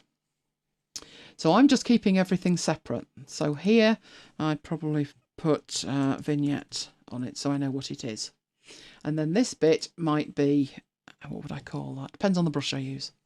Right, but in the brushes panel, we have access to other brushes. So these are the standard ones that ship with it. We've got basic, we've got acrylics, dry media, engraving, and they're all slightly different. So you've got all sorts in there. So let's have a look at that engraving one, because they really do look different. So what I'm going to do is I'm going to get a new, that'll do nicely, just new, just so I've got the panel that I can draw with. Get the brush tool, make it a colour. So let's not have black. Let's have something nice, like purpley. Go in here and choose one of these. And then as you draw with it, instead of it being a solid thing, you can see that's rocking from side to side as I'm doing it. And all I'm doing there is just click, click, click, click, click. So brushes come in all sizes, all colours, and all magic movements as well. You can create your own. You can use the built-in ones. Or you can buy brushes or get free brushes. So I'm just showing you at the moment what we've got in the way of brushes. Now you might think, when on earth would I use something like that? Well, depends what kind of brushes we've got. We've got inks, markers. I'm looking for something quite decorative, and I don't think I'm going to find it. These are fairly standard brushes. I mean, we've got odd ones there. Make that a little bit bigger. You can see what you get there. So it is very much, these pixel-based ones, a kind of photo thing, not something you would particularly do in Designer. But you might want to do it in Designer. So then we've got, what was that one? Water. Now let me just do a Command and A and delete all of that. Show you the water one. So it gives you a pattern like that. So if you wanted to make a background, oh yeah, you'd look great in front of that one, Mike. You can either single click or click and hold and draw it out, and you're creating a background. Right, what else have we got in there? Textures, oils, watercolours. So all of the basics are covered. But what you don't have, we've got splashes as well. Shall we look at splashes? Oh, that's huge. That is way too big. There we go, a splash. I have actually used that one. I used that one in blood when I made a book cover. There we go. Right, so those are the brushes that I have, but you have a virtually unlimited supply of brushes, because what you can do is import and export brushes. So if I go here and I put in free Photoshop brushes, I will be bombarded with free Photoshop brushes. Receive some free brushes with Designer. You do. There's a whole collection of those, and sometimes they release extra ones as well. In fact, I never see it because I've closed it down. But if you're ever wondering about any freebies, if you go to Help Welcome, it opens up the welcome screen that you get, and you can put a tick in that if you want to see it every time. I don't. But sometimes over here, as well as new samples and tutorials, there's also some freebies, and sometimes they include them in here as well. What on earth happened there? All I did was move on. I did not intend to click that. I just moved on. Let's bring it back. So help, there we go. Right, what we got next? So it's really just showcasing stuff. But sometimes you will see, there you go, claim your free what? Claim your free channel macros. So there is a freebie that I haven't seen because I don't have the tick in that box. If you want it, you click on it. It will open it up in a browser for you. So it's on another thing here. It takes you through. If you are new to Affinity, it wants an account. If you are an existing customer, you can log in and you can then download your free macros. So it's always worth checking out the help about, just in case there are some freebies. So these are new ones. These are brushes and all kinds of effects. The 100 commissions. So it's always worth checking that, but I don't particularly want it to show it to me every time we go in. But yeah, they give you some when you buy it. I think they even gave you some when you bought the iPad version, because you can download them to your iPad.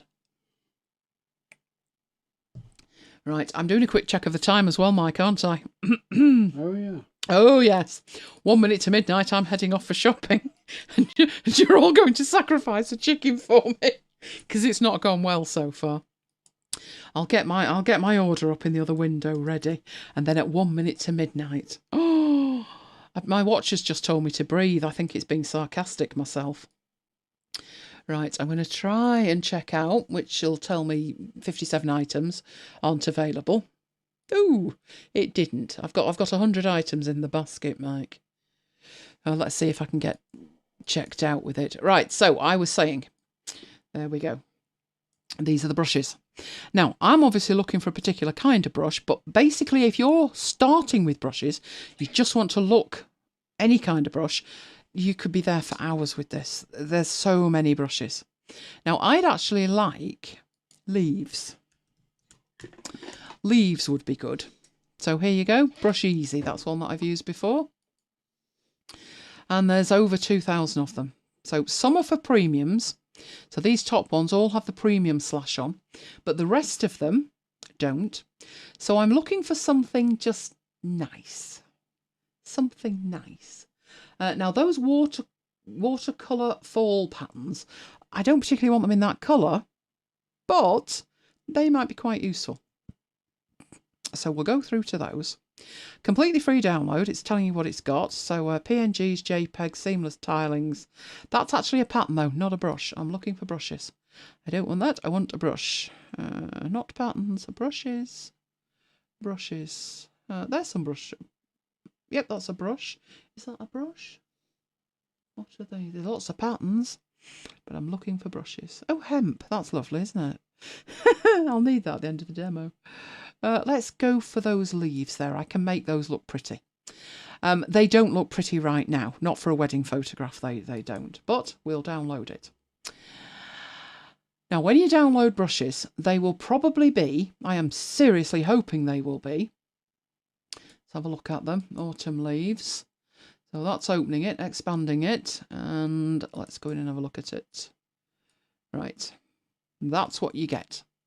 You get the preview and you get the ABR file, which, if we drag this back a bit and expand the kind, you can see is a Photoshop brushes file.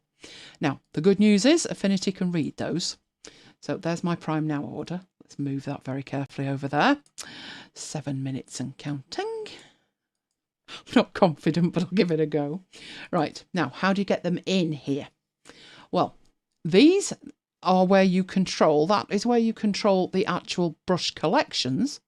But when it comes to importing them, you need the burger bar at the top, the burger menu, where you can create a new category, rename a category, even delete a category. Import brushes, export brushes, and then you can create new brushes at the bottom. Now, we actually have some brushes already that we want to import. So I'm going to choose import brushes. Then I need to go and find them. And obviously you can see I was playing around earlier with some splatter brushes. That is not where I want to be. What I want to be, this is pretty big, isn't it? Not the best idea I've ever had, making it that big. I need to go up one level. And then I need to go in here. I need to go autumn leaves. There it is. And there's the ABR file. So no conversion involved. Just hit open. And it will say imported the brushes. It will tell you how many. So 45 pixel based, they're raster brushes, into a collection called Big Old Leaves. That should do us nicely. Not that we want that one anymore. We'll go to the wedding one. So I'm going to move this and dock that up there, because it's getting in the way where it is. But we should have in here now Big Old Leaves at the bottom. And there they all are. So there's a collection of 40 odd of them. Now you can see, if I were to draw with them, so we'll go to that Untitled first, and we will clear that, and we'll do this. I didn't want to hit save. Right, we'll go and get one of these brushes, so we'll get that one. And you can see it really does look like a leaf in a kind of purpley colour. Now it's purpley because in the colours here, I have purple selected. But other than that, the brushes actually look very realistic. And to use them on a wedding thing, you'd be looking at not doing this, where you're drawing and you get that kind of thing. You probably want to place them quite carefully. So, and then switch between them. So switch to a different brush and make that much, much smaller. So really tiny brushes like this. And keep switching between the brushes Again, making them smaller as you go. Oh, fabulous. That was Affinity Photo unceremoniously crashing for me. Oh, love demoing. Love demoing. Do you think it's getting nervy about my shop? Probably. Let's see if the recovery works. Because I had a lovely wedding thing there, hadn't I? Right, open the recovery file. Open the recovery file. And restore the unsaved file. Oh, you've just redeemed yourself immensely. Recovered all three. All three had changes. That we'd removed the pen. That we hadn't saved at all, which would be a very good idea. So I'm going to save it now. Save early and save often. Don't be like me and relying on its ability to recover itself. Right, I was in here. Let's just do a save on that and create a new one. 4 minutes, Mike. 4 minutes. Oh, leaves. Oh, it's not leaves, is it? It's a background. Background. And today's date. That'll do. Away you go. But we'll make a new one just in case it gets giddy. Right, so what I'm saying with these leaves is... Let's create. Right. Have we got that? There it is. Make it smaller. And you'll notice it's gone to white. I think the colour in here has changed. So I'd already gone into there and chosen something else. Obviously, with leaves, it would be nice if it was a greeny colour. Right, that should do it. There we go. So we've got some leaves now. Right, so what we need to do with those is get them onto the wedding photo looking half decent. So, you know, not green. Not green. Has that gone back to white again? Crying out loud, come on. I think it has, that's better. Right, let's bring that in. Now it's white, isn't it? There we go. Let's change the colour. So the colour I'd be looking for in here is something weddingy. So palish pink, which was what I did with that video that you saw. And just dot the leaves about. Now you've noticed I'm putting them on their own layer. Like this, and then I would go in and I would change the brushes. So much smaller, different kind of brush, you get the idea. Now, is that the kind of thing that you were talking about when you asked me about brushes? So we've seen that you can download free ones. You could make changes to some of these if you wanted to. So you double click on a brush and then you've got all of these options. So if we found you were only ever using that much smaller, you can make that smaller to start with rather than resize it every time. You can also in here alter the rotation, which would be perfect for what I want to do. So I'll change that brush a bit and just show you on this one in here. You can see it's actually rotated itself. So if I start clicking, that brush should rotate itself. Is that the right brush? Hang on a minute. Which one was it? Rotation. Yes, that's got some rotation on it. So like that brush there, that's 46. If I start clicking on it, that brush should rotate. Yes, it should do. Okay, Kim, that's good. That's good. I'm gonna soldier on, minute and a half. Right, I've made some changes to that brush now. So let me go and change one of these. Good night, Marcus. I'm going to make a rotation on that one as well, so you can see it. I think it's the jitter rather than the rotation. Flow jitter. There we go. So you can literally, that's changing the flow, randomizing it. You've got a size jitter. You've got the accumulation jitter and the rotation jitter. There we go. So I've made a lot of changes. And I am now 50 seconds away from attempting to get my order in. I'm going to take this down though before I do. It was that one there I made the changes to. So what are you doing? I should be able to change the size of that. I do not want it anywhere near that big, do I? Why is it not changing? Why are you giving me grief tonight? Let's take it down. There we go. So if I made that a little bit bigger, you should be able to see that the brushes are now randomised. Right, it's 17 seconds before I have to sort this out. So I am sat here, I am poised on the proceed to checkout. Right, drum roll, Mike. Thank you.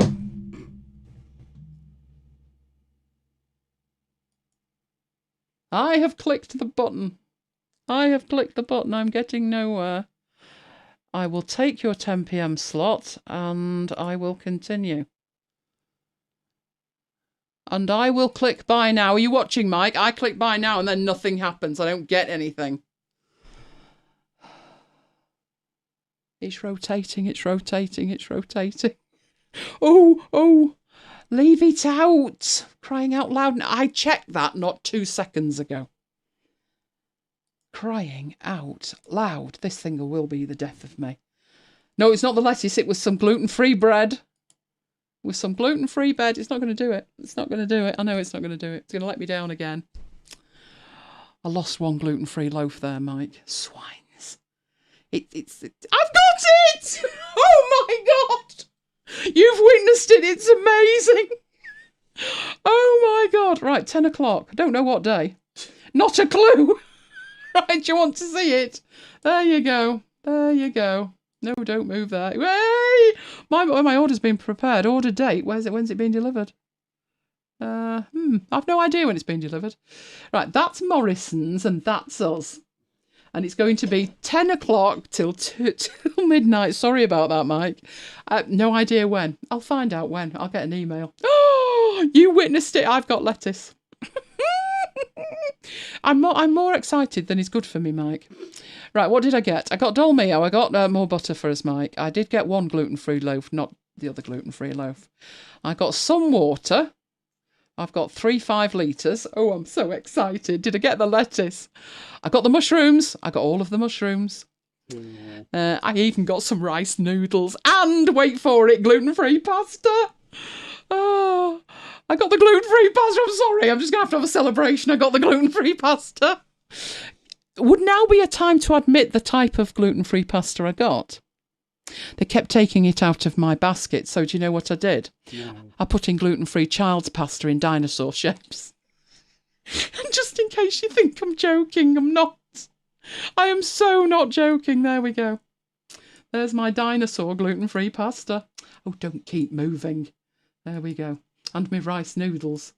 There we go. Gluten-free pasta. Dinosaur shaped. But I don't mind. I don't care what shape it is, as long as it's gluten-free pasta. I'll let you know when it's coming, Mike, when I know. What else did I get? I've heard you get so giddy over shopping. I know, this is what it's come to. Do you want to take it over permanently? No, you're fine. It's too much stress for me. Thank you, everybody. I should not be this excited. I'm actually thinking I should have put some toilet rolls in. I got the dolmio sauce. I got cleaner. Anyway, more to the point, Mike, I've got 3 packets of dry roast peanuts. Oh, good. I got some spaghetti as well. I'm wondering what else has fallen out of this. And the honey roast that you wanted. Got those. Do you know, I'm thinking something's dropped out of here. I'm going to have to be very careful with that. I swear, everything that I put in it... Well, I got the necessities, not the luxuries. Not everything comes through, but I must leave it alone now. When did they tell you when it's coming? Because all I've got's a time, not a date. Delivery, hang on. Oh, it's coming today, Mike. That's good. It's coming 10 o'clock tonight. Oh, right in the middle of the request show. Yes, sorry about that. Hey, come on, when a slot comes up, you've got to take it. Right, I must get back to these brushes now I've had my moment of excitement. Do you know, if this was one of you, I'd be jumping up and down as well. It really has come to that. Do you know, people watching in a year will be thinking, what on earth? Yeah, Jonathan's not said anything. Jonathan's missed the magic moment. Good call, Neil. Klaxon for Isaacs. Right, let's get back to this brush while it's still working. Don't move. Don't move. I'm going to get rid of all of that and show you that this brush is jittering in all kinds of ways, which is exactly what I want. I don't want to particularly draw snakes over that wedding photo, but having a brush like that that's jittering, because I can turn these off, you see, and put a new layer in. See how I can switch from being overly excited to brushes. I'm still overly excited though. Right, so I've still got the pink colour. I've still got the brush. I've got the jittery brush. Don't want the jittery brush that big, but want to kind of take it round here. But instead of drawing it by holding it down, I'm just going to click once. And you can see everything's changing. The angle of it's changing, how much paint there is with it. Whole thing is changing. Now, if I put some in and I don't like them, like these top two, not brilliant, you can either go over it, or you could maybe undo that and then put them in where you do want them. So that one there, I wouldn't particularly want the stalk. So one option is to erase it. So you can just erase it like that. Hopefully, when I go back to the brush and I go back to it, yep, comes in at a totally different point, like that. So I don't have the stalk. So that's the kind of things you can do with brushes. They need face masks. They do. They should not be sniffing. They should be socially distant. So I've made some changes to these big old brushes. So what you're going to need to do, if you've done that, and or to back up your stuff, because these brushes exist on this machine and only this machine. So, good night, Paul. I'm going to export them. So just do an export, and I'll put them on the desktop so we can actually see them. Now you'll see when it exports, it offers me a totally different format, which is AF brushes, meaning they are Affinity brushes. But for us, that doesn't matter, does it? Doesn't matter if they're Affinity brushes, because we're only using them with Affinity. So I'll save those out. And now what I would do with them, going back to what we talked about much earlier, so just got a finder window up there. Come on you come. Right, don't be shy. You will have noticed that in my application support folder, I had an Affinity Assets folder. Affinity Brushes, MacBites Assets, Personal Branding. Affinity Brushes. And here are the brushes. Yeah, if you mentioned earlier that they gave you some free brushes, these will be some of the brushes that they gave you. So to make sure that they are central, what I will do is do a demo with an underscore at the front, that way it goes to the top, and I will put my demo brushes, which are here, in there. And that way, if I go to another machine or I want to do a demo when I'm out, or I want to do it on an iPad, I can pull down those resources. So that's what I did with them in there. Right, that's one kind of brush. Now, I think we can safely say Jonathan is asleep, which is a great shame, because Jonathan was the one who asked about the next demo. Am I really bad for putting it on as the last demo, Mike? No. I win, you see, because we were 1-1, but now I'm 2-1 because he's gone. He's so gone. But he'll be watching in the morning on catch-up, and he'll be kicking himself that he's now 2-1 down. But we'll do your demo. Right, I'm going to go into Affinity Designer now. Oh, yes, we had Wolfie, didn't we? Right. What Jonathan was asking was something slightly different. And I think this was what Jonathan was asking. But seeing as though he's had the temerity to nod off, we'll never actually know, will we? I'm sure he'll tell us tomorrow in Slack. Now, what I'll do with this one is he was specifically asking about some text. So if I get some text and I put that on here, yeah, just text like that. So we'll put hello world, right? And I'm going to make that quite a chunky font, and I'm going to make it big enough so we can see it. Like that. Now, it will work with Arial, but the chunkier the font, the easier it is to see. So I've gone for Arial Black. Right, Jonathan seemed to want to know how to outline something with a brush. Now, this time I'm in Designer, and I think he was in Designer. If you weren't, Jonathan, I'll do it in Photo another time, but I think you're in Designer. And what I wanted to do with this was actually... Now, there's a couple of ways to do it. You could draw around it and, you know, literally just go around it using the brush tool and a brush.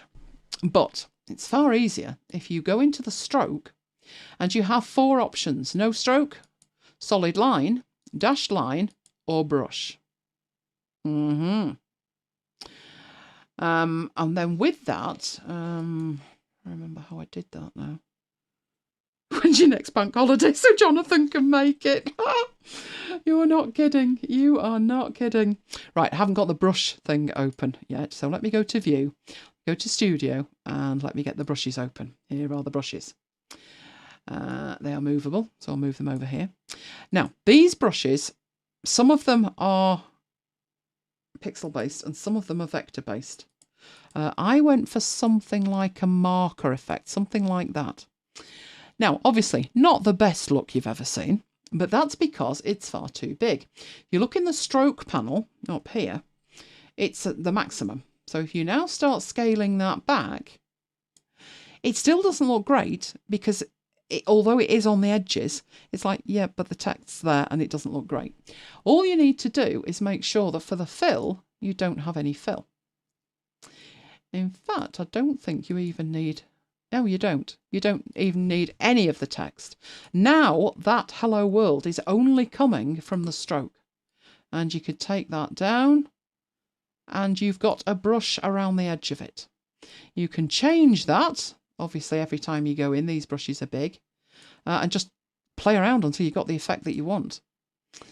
Do keep taking them down, though. Yeah, that one would look quite good if we did that. But we coloured it in a totally different colour. And you want the colour on the outside, don't we? There we go. So I'm on the inside there. I need that to be blank and then change that round there. Like that. So now the beauty of this is, which if you've ever tried doing this with Photoshop and stuff, is hideous. Believe it or not, that font is still editable. I got my slot for delivery. Oh, yes, I did. Right, so let's go in there and make that much smaller. There we go.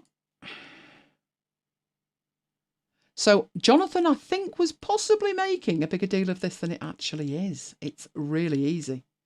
As long as you know the trick. Now, you are using multiple panels here. So let's do that so we can see it all. There we go. Normally, when you do this, you have to rasterize it and then put the edge on it. And then if you ever want to change the text, you've got to start again, or you've got to have made a backup first. But all of this is totally editable. Not only can you change the colour, you can change the size, you can change the text. Let's put something like that in for Jonathan. And let's make it really big. Good morning, Jonathan. Right, and all you need to do in there is change the effect like that. So obviously for something like that, it can take a little bit more. If whatever you're doing, it makes sense to have a fill in it, then have a fill in it. Sometimes it will, sometimes it won't, just depends. Yellow wouldn't work bad, would it? And that's, now he actually said to me, like putting it on a path, but I'm assuming what he meant, Jonathan's going to let me know in Slack, aren't you, Jonathan? That the text is the path and you want the brush on the edge of the text. And it's that simple, and it remains editable. So I would do that if possible in Affinity Designer and play around with the vector brushes. Should we try a different one? You do have to take the size down, but you've got to. It's a matter of manipulating the colour in here. So the actual effect will be the outline, which I've got as red. You don't need a colour if you don't want, so you can take away the yellow. You need to manipulate the stroke panel and the brushes panel. So you do need to juggle around with 3 panels, but not difficult when you know what the 3 panels are, and you can set it up like that. So I think my artwork's wonderful. I should do a little bit more work on that. I'm bad, aren't I, Kim? I'm really bad. But you know, he missed me getting a slot. I can't believe this. It's a good job it's captured on video, isn't it, Mike? I have to go back and look what was that. I got the pasta, that's all I care about. And the pasta will be here 10 o'clock tomorrow night. Of course, 10 o'clock tomorrow night, I'm going to be in the middle of another show. I'm going to leave Mike in charge of getting it in. Why is that the only slot that's ever available? I don't know. But at least it was available, and I managed to get through the checkout process. Yes, yes, yes. Right, okay, so that was brushes. Import, export, editing, vector, pixel-based, and wonderful artwork. Do you know what? It's not actually quite big enough, that, is it? Needs to be a bit bigger. And more in your face, Jonathan. Is that big enough? I can live with that. I can live with that, and I'll put some nice... Yes, that's perfect. Less green, more yellow. There we go. So, brushes. Now, if you've got any more questions about brushes, put it into Slack. Right, let's head off. Where's my keynote gone? I think I lost it in the excitement of getting my order in. Right, we are back next week. Morrison's knows you're an out. That's true, actually. That's the only time I try and do it. I've got to pity their deliverers, though, haven't you, delivering till midnight? I mean, I know it's busy right now, but seriously. on a Saturday night, some poor guy is going to have to be out delivering. But he's going to get a very warm welcome here. We usually put welcome banners on the outside. Neil, you're not wrong there, actually. No delivery man would be caught in daylight with Dino-shaped gluten-free pasta. That was only my backup. Actually, I got the proper pasta as well. But I don't care what shape it is, as long as it's my gluten-free pasta. I really have been craving it. It's terrible. I've not eaten it in how long? And I just fancied it. And you can't just fancy something in this day and age, can you? There is talk. We are in lockdown till the end of June, but nobody's officially saying it. Saw it on the news site earlier. Right, so we'll be back this time next week. What have I got on the post-it notes already, Mike? Yes, the secret way to replace Clarify. Very peeved about that, but I'll show you a couple of ways of doing that. If anybody has anything else they would like covered, speak now. Or forever listen to me going on about orders and I'll just do that all night. But in the meanwhile, if you want to listen to things on demand, we have things on demand. We have Marooned at MacBites headquarters on demand. Our daily gab about all that's going on. It started life as for a week. You notice it said every night this week. Yeah, kind of carried on. So we're up to 34 tomorrow. If you want to subscribe in your podcatcher of choice, that is the link you will need. I know it's hideous. Sorry about that. But that's the genuine link, so that's what it's got to be. Access. Right, Mike, are you going to... He's nodding. There was a slight head nod. Mm. And an Is that a yes? Depends how kind people are about my hair. Oh, well done, Mike. Hasn't Mike got fabulous, fabulous hair? Let's see what they've got to say about that now. In the meanwhile, while you're pondering Mike's hair, we love you guys. And if you love us, guys, could you give us a like? It really does make a difference. In the meanwhile, if you want more from me, and I'm actually contemplating, Mike, sending out a mail weekly. No, I'm not saying how I'm spelling weekly. I contemplated that. I could put an A in weekly. I think it would be more accurate. But hey, who knows? I'm thinking under lockdown, I'm just going to take the stuff from my day one and put that out. So you've been warned. If you want more fun and games from me, you need to sign up to the VIP list. But if you want all things MacBites, it's the MacBites list, which is macbites.co.uk/MacBites-mail. Right, in the meanwhile, we are in Slack. When I had time, which this week not had time, but I will do now. Have I actually got about an hour to myself tomorrow? Or is that when the order's coming? I think they took things off my order that I wanted, Mike, but we'll see. We are in Slack. It works on your mobile, works on your desktop. We have a rare old time. So it's macbites.co.uk/Slack. Mike's going to check that link in case it needs updating. Because we have to update the link every 4 weeks. So let him have a go before you try it in case it's not working. He's testing it. Man, you're logged in, aren't you? You're logged in. That won't help at all, Mike.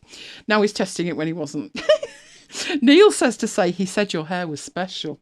I've seen Neil. Mike's going to ask, do you mean in a good way? If you shave your head, you're in big trouble. He did that once, inadvertently. The idiot at the barber's told him it was a number 4. Like heck was it a number 4. Right, Mike's going to update it then, are you? Yeah. Right. Don't try that link just yet. Mike's going to update it. Right. Anyway, that's where we carry on the conversation. So all you need to be aware of right now is that we are back next week, but we're also back tomorrow night, 7 o'clock UK time. We have a hard out tomorrow at just before 8 o'clock because we've got another music show, which if you want to listen to, you are more than welcome to listen to after Marooned. We play all kinds of music, literally all kinds of music, on Brooklands 196. Usually lasts about 4 hours, but you can dip in and dip out as you like. Neil says always in a good way, Mike. Oh, there's some serious creeping going on here. No amount of creeping, Neil. Neil needs to get in touch with us in the week with exactly what you need to know about Access. I was just going to say Where do you want to start? Access is a huge topic. I've trained it on 5-day courses. You've trained it on 5-day courses. And you could go on for weeks. So what point do you want to start? What are databases? What about SQL? Oh, Kim, that's fabulous. I feel like Marooned is like the radio stations during World War II. Have you ever seen a film? I can't remember the name, but it was a Sherlock Holmes with Basil Rathbone and Nigel somebody or other as Watson. And they were very much propaganda films. There was always like a moral at the end of it. But one of them was about an illegal radio station, I think. And it was great. I love those type of films. I could watch them again and again. I really could. Right, excellent. Neil's going to let you know, Mike. Okay. At the same time as he tells you how fabulous your hair is. He's doing this kind of nod that I can tell from behind. He's like sarcastic. But what can you say? So have we got anything nice to eat apart from my Dino pasta? You know you're going to be... We haven't got Dino pasta. Not yet, we haven't. But it actually went through the basket. It went through the basket. I'll have to try again tomorrow for the stuff that I'm sure they took out. Because I swear the stuff that's in the basket, they just, like if it's not available, it disappears. I lost the loaf at the last minute, but it said the majority of the other items were there. Some of that was cleaning fluid. I intend to blitz the place before I'm putting the pole up. Nobody ever said about the second pole, did they? And Jonathan's asleep now, and he was the nearest. We have... as you saw next door in the studio, we've got this kind of room divider set up so we can put this fabric over the top of it. Well, for years, I've said it needs to be on a pole on the bookcase behind it. What are you doing? Keyboard problem like you. Must be catching. I don't think thumping it helps. Well, I thumped it, but it was turned off. Just saying. So for years, we've said this bookcase could be used dual purpose, books on it, but have the fabric on the front of it like a green screen. And I've never bothered doing it. So when this pole arrived for the one that Mike broke in the wardrobe, I looked at it and thought, I wonder. So I went and had a look and measured it all up. It fitted. So I went to get another one. Unfortunately, to get that in, bookcase needs adjusting. So I've also had to buy a jigsaw. Not a jigsaw as in a photo jigsaw, a jigsaw as in a jigsaw. So that's supposed to be arriving on Tuesday. Might do an unboxing of that. Actually, job needs to be done by then, really, doesn't it? But hey, Tuesday's delivery day next week. Everything I've ordered this week, no next day delivery available. Everything said Tuesday next week. Tuesday next week. So I thought, fair enough, Tuesday next week it is then. So that'll be a big day. If there's anything I can unbox, I may do some video unboxing, or I may keep it and do some live unboxing. But you do not want to miss Marooned all week, or the music show if you like any kind of music. And we are talking everything from, we had Vera Lynn singing We'll Meet Again, and Ernie the Fastest Milkman in the West, straight through to AC/DC and Meatloaf, and everything in between. So that's tomorrow night. And the excitement of an order coming at 10 o'clock, which doubtless I'll share with you all in real time. But for now, we're going to head off, aren't we? We are. We've got no strawberries. We have. Have we? Yeah, ooh. One punnet of strawberries left. So that'll be our evening treat then. You let us know what you're having. Other than that, it's been fabulous. Thank you for being with us. Hope you've enjoyed it. Don't forget to send in your requests for what topics you would like to see. Other than that, I'm going to say good night from me. Good night from me. And we'll both see you next time. Good night, guys.